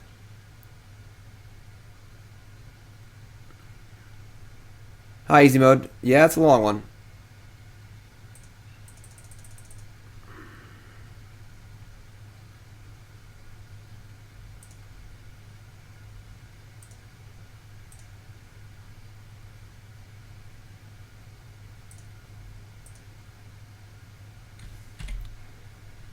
Just a bunch of 10/10s.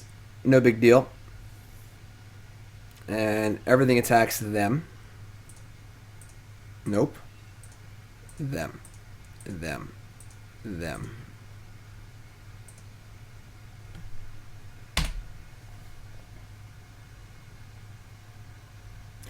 Oh, it's Meatloaf? Oh, man.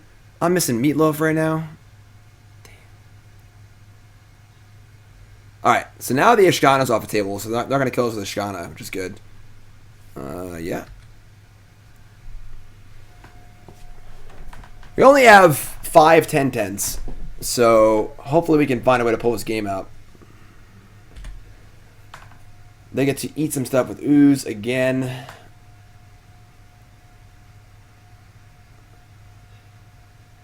Like, if they can find a removal spell to kill 2 constructs with Jace, that might swing the tide. But I think, as it stands, we're currently pretty ahead.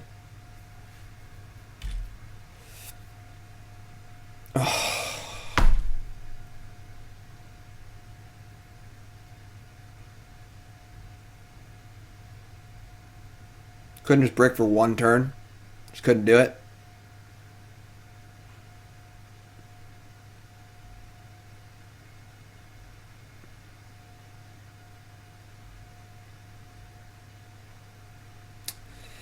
Yeah, that sucks. Pretty sure we had this game if they could just brick for 1 turn there. All right, we're dead. But definitely think we have a direction for this deck though, and that direction is not trying to combo people because comboing people don't work. You want to combo people? Go play Breach. Ryan Overturf. Ryan Overturf. Thank you for the raid. Appreciate that. You are catching this at the very, very end of the stream, but I still love you. Thank you. It's good seeing you briefly in Philly.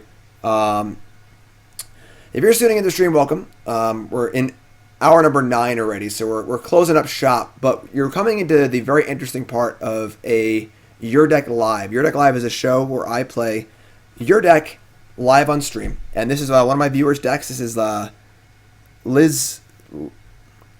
You see it on the screen, and we went 2 and 3 with a Paradoxical Outcome deck. So now, how Your Deck Live works is a deck to me with money.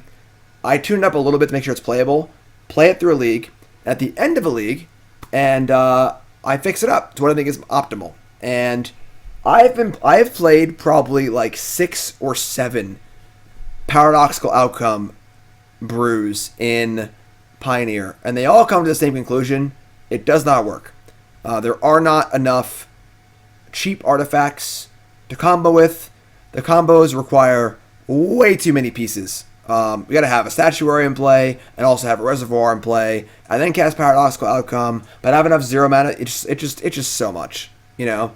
But the fair cards are good. Like Emry's a great card, Sai's a great card, Karn's a great card, and some of the games we were winning, we were just playing fair Magic. So like Whir of Invention doesn't have any good cards to get. Too many pieces. So first off, talk to me, Liz, about what you're thinking about watching, what you've watched so far in this league. It's obviously your deck, and I'm going to update it to what I think is optimal. So let's cut these bad boys, and let's cut the Reservoirs, cut Statuaries.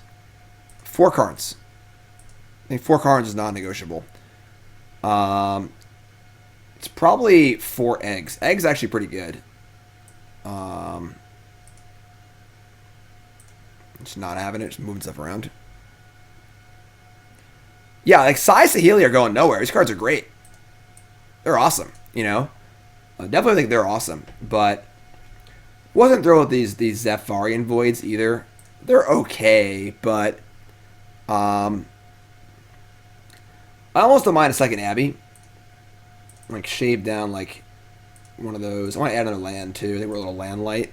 And then I want to play like a couple Rebukes, maybe like 3 main deck Rebukes. Maybe play like 2 more Witching Wells. Witching Wells is pretty good. That's 60.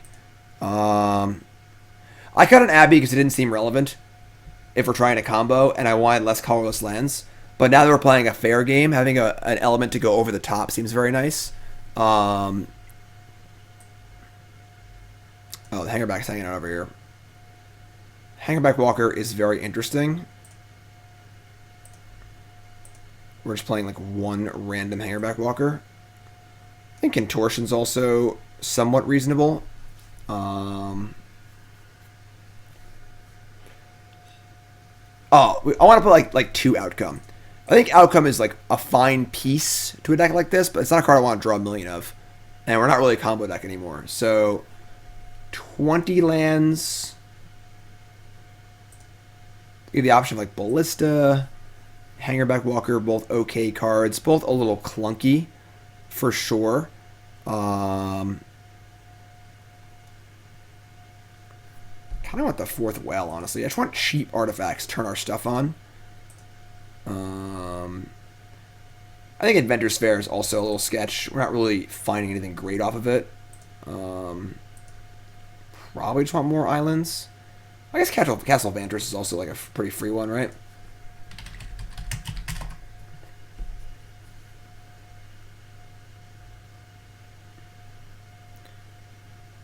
Want no Astrolabe? I would love to play Astrolabe. Give me all the Astrolabes. I'll play all of them. Not legal in the format. It's Pioneer, not Modern. 3rd Psy better than 3rd Saheeli. Yeah, Psy is definitely better than Saheeli. Flying creatures are much better than non-flying creatures. It might even be right to be 4 Psys, only 1 Saheeli. In fact, if we're not comboing, I actually think I like that better. Psy is more important for the combo deck because you can like copy your reservoirs and do like some cool copy stuff. But I think without that element, this is probably better. Although Saheeli is better with Karn. Going turn... Yeah, maybe we'll split the difference, actually. Turn 3 Saheeli or 2 Saheeli, turn 4 Karn is pretty nice. You get a token and make a token. Hangarback Walker is a good grindy card. You can buy like 1 Ballista, 1 Walker. They're both fine. They're both good cards to loop with Emry. There is that like... that graveyard card. What's that card? Like Lantern or something? It's a new card. It sacks to draw, right? Yeah, 1 mana, exile a card, sack to draw. It's interesting. But how about the 2 mana blue creature that draws by stacking artifacts? What is that?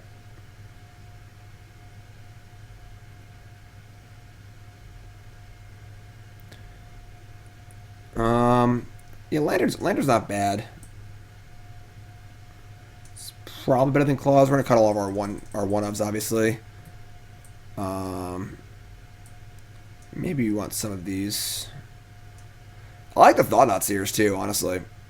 No Rift, 4th Rebuke, Contortions.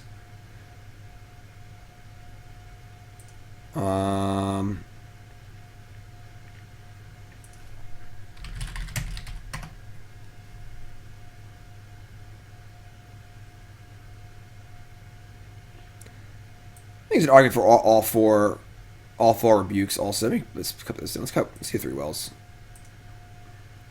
So 7 1s, 8 0s. The number of 2s is unclear because Emry will often cost 2.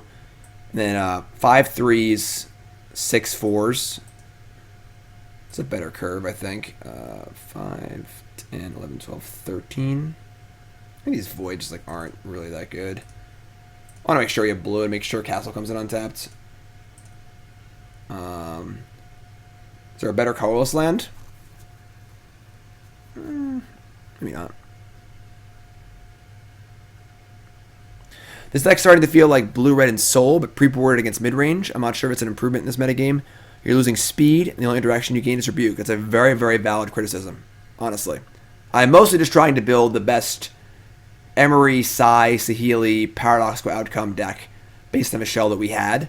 But you may very well be correct, for sure. The upside is that removal is not very good against us. We're going to outgrind a lot of decks while still being fine against combo decks. Oh yeah, we need that card. What's that card? Damping Sphere in our sideboard for sure. Don't think Sage of whatever is very good. A 1/2 that has to sacrifice multiple artifacts to draw cards is not very exciting.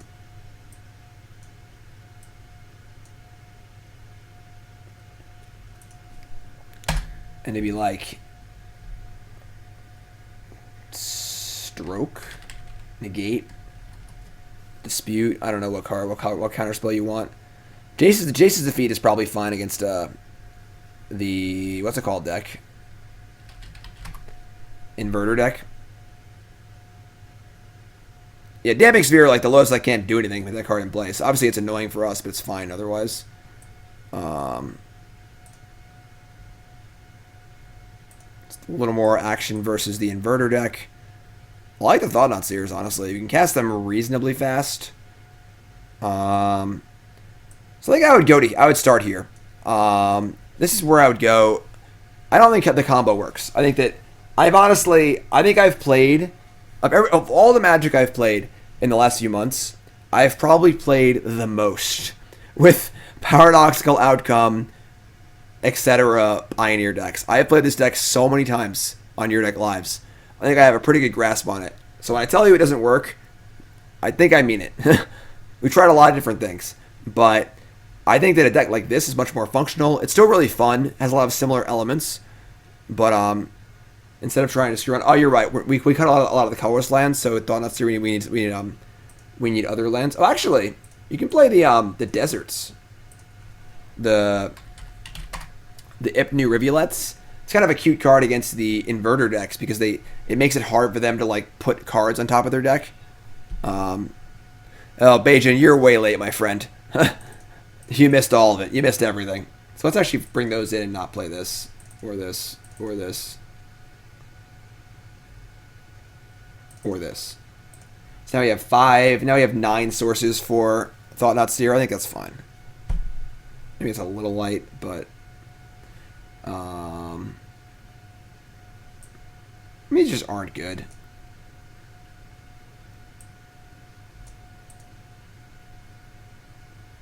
It's probably fine.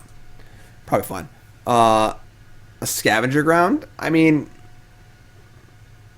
that's not good against Inverter. Against Inverter, you want to like spike the rest of their library. Like they put 4 cards on top, you just mill them. They can't win. It forces them to go off in the same turn. So, why do you want Spire of Industry? Well, I guess it's like similar to Rivulet. Yeah, it's a colorless land. It's also a blue land. I think that just playing Shivan Reef would be better than that. But with Breach, that's too slow, I think. So this is where I would go. This is what I would do if I was trying to play Emry, Lurker of a Loch, Outcome, and Psy in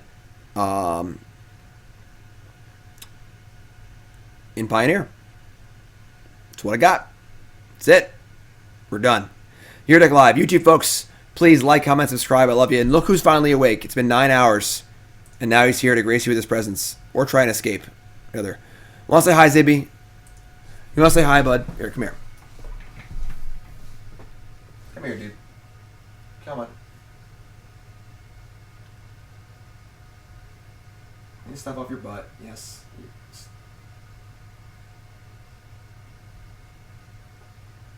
He has very long fur, so the litter sticks to him. There you go. Hi, Zibby. How you doing, bud? You have fun watching? Have fun sleeping? So, thanks for watching, everyone. I really appreciate it. If you haven't followed, hit that follow button. Of course, watching on YouTube, make sure you follow. And if you're watching on YouTube, please like, comment, subscribe. Helps me out a ton. Thank you all for the donations. Thank you for the Your Deck Lives. Appreciate it. Follow me on Twitter. Follow the YouTube. Follow everything. And deck seems fun.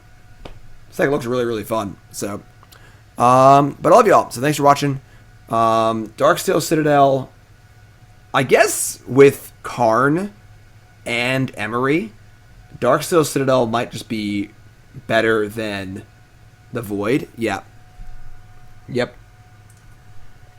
I actually like that a lot. We have 2 effective like affinity cards in our deck, kind of. So let's just cut the Voids. And I don't think I want... I type in Psy. What am I doing?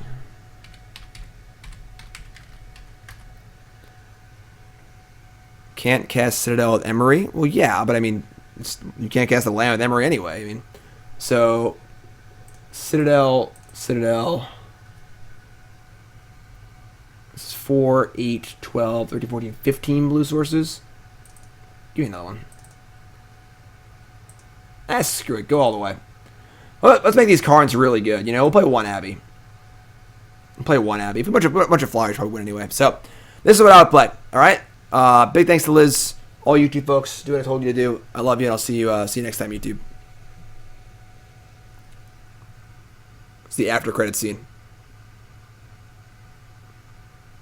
Where's the Infinity Stone? Zibby, where's the Infinity Stone? What do you think? He doesn't like the light. Bye, YouTube.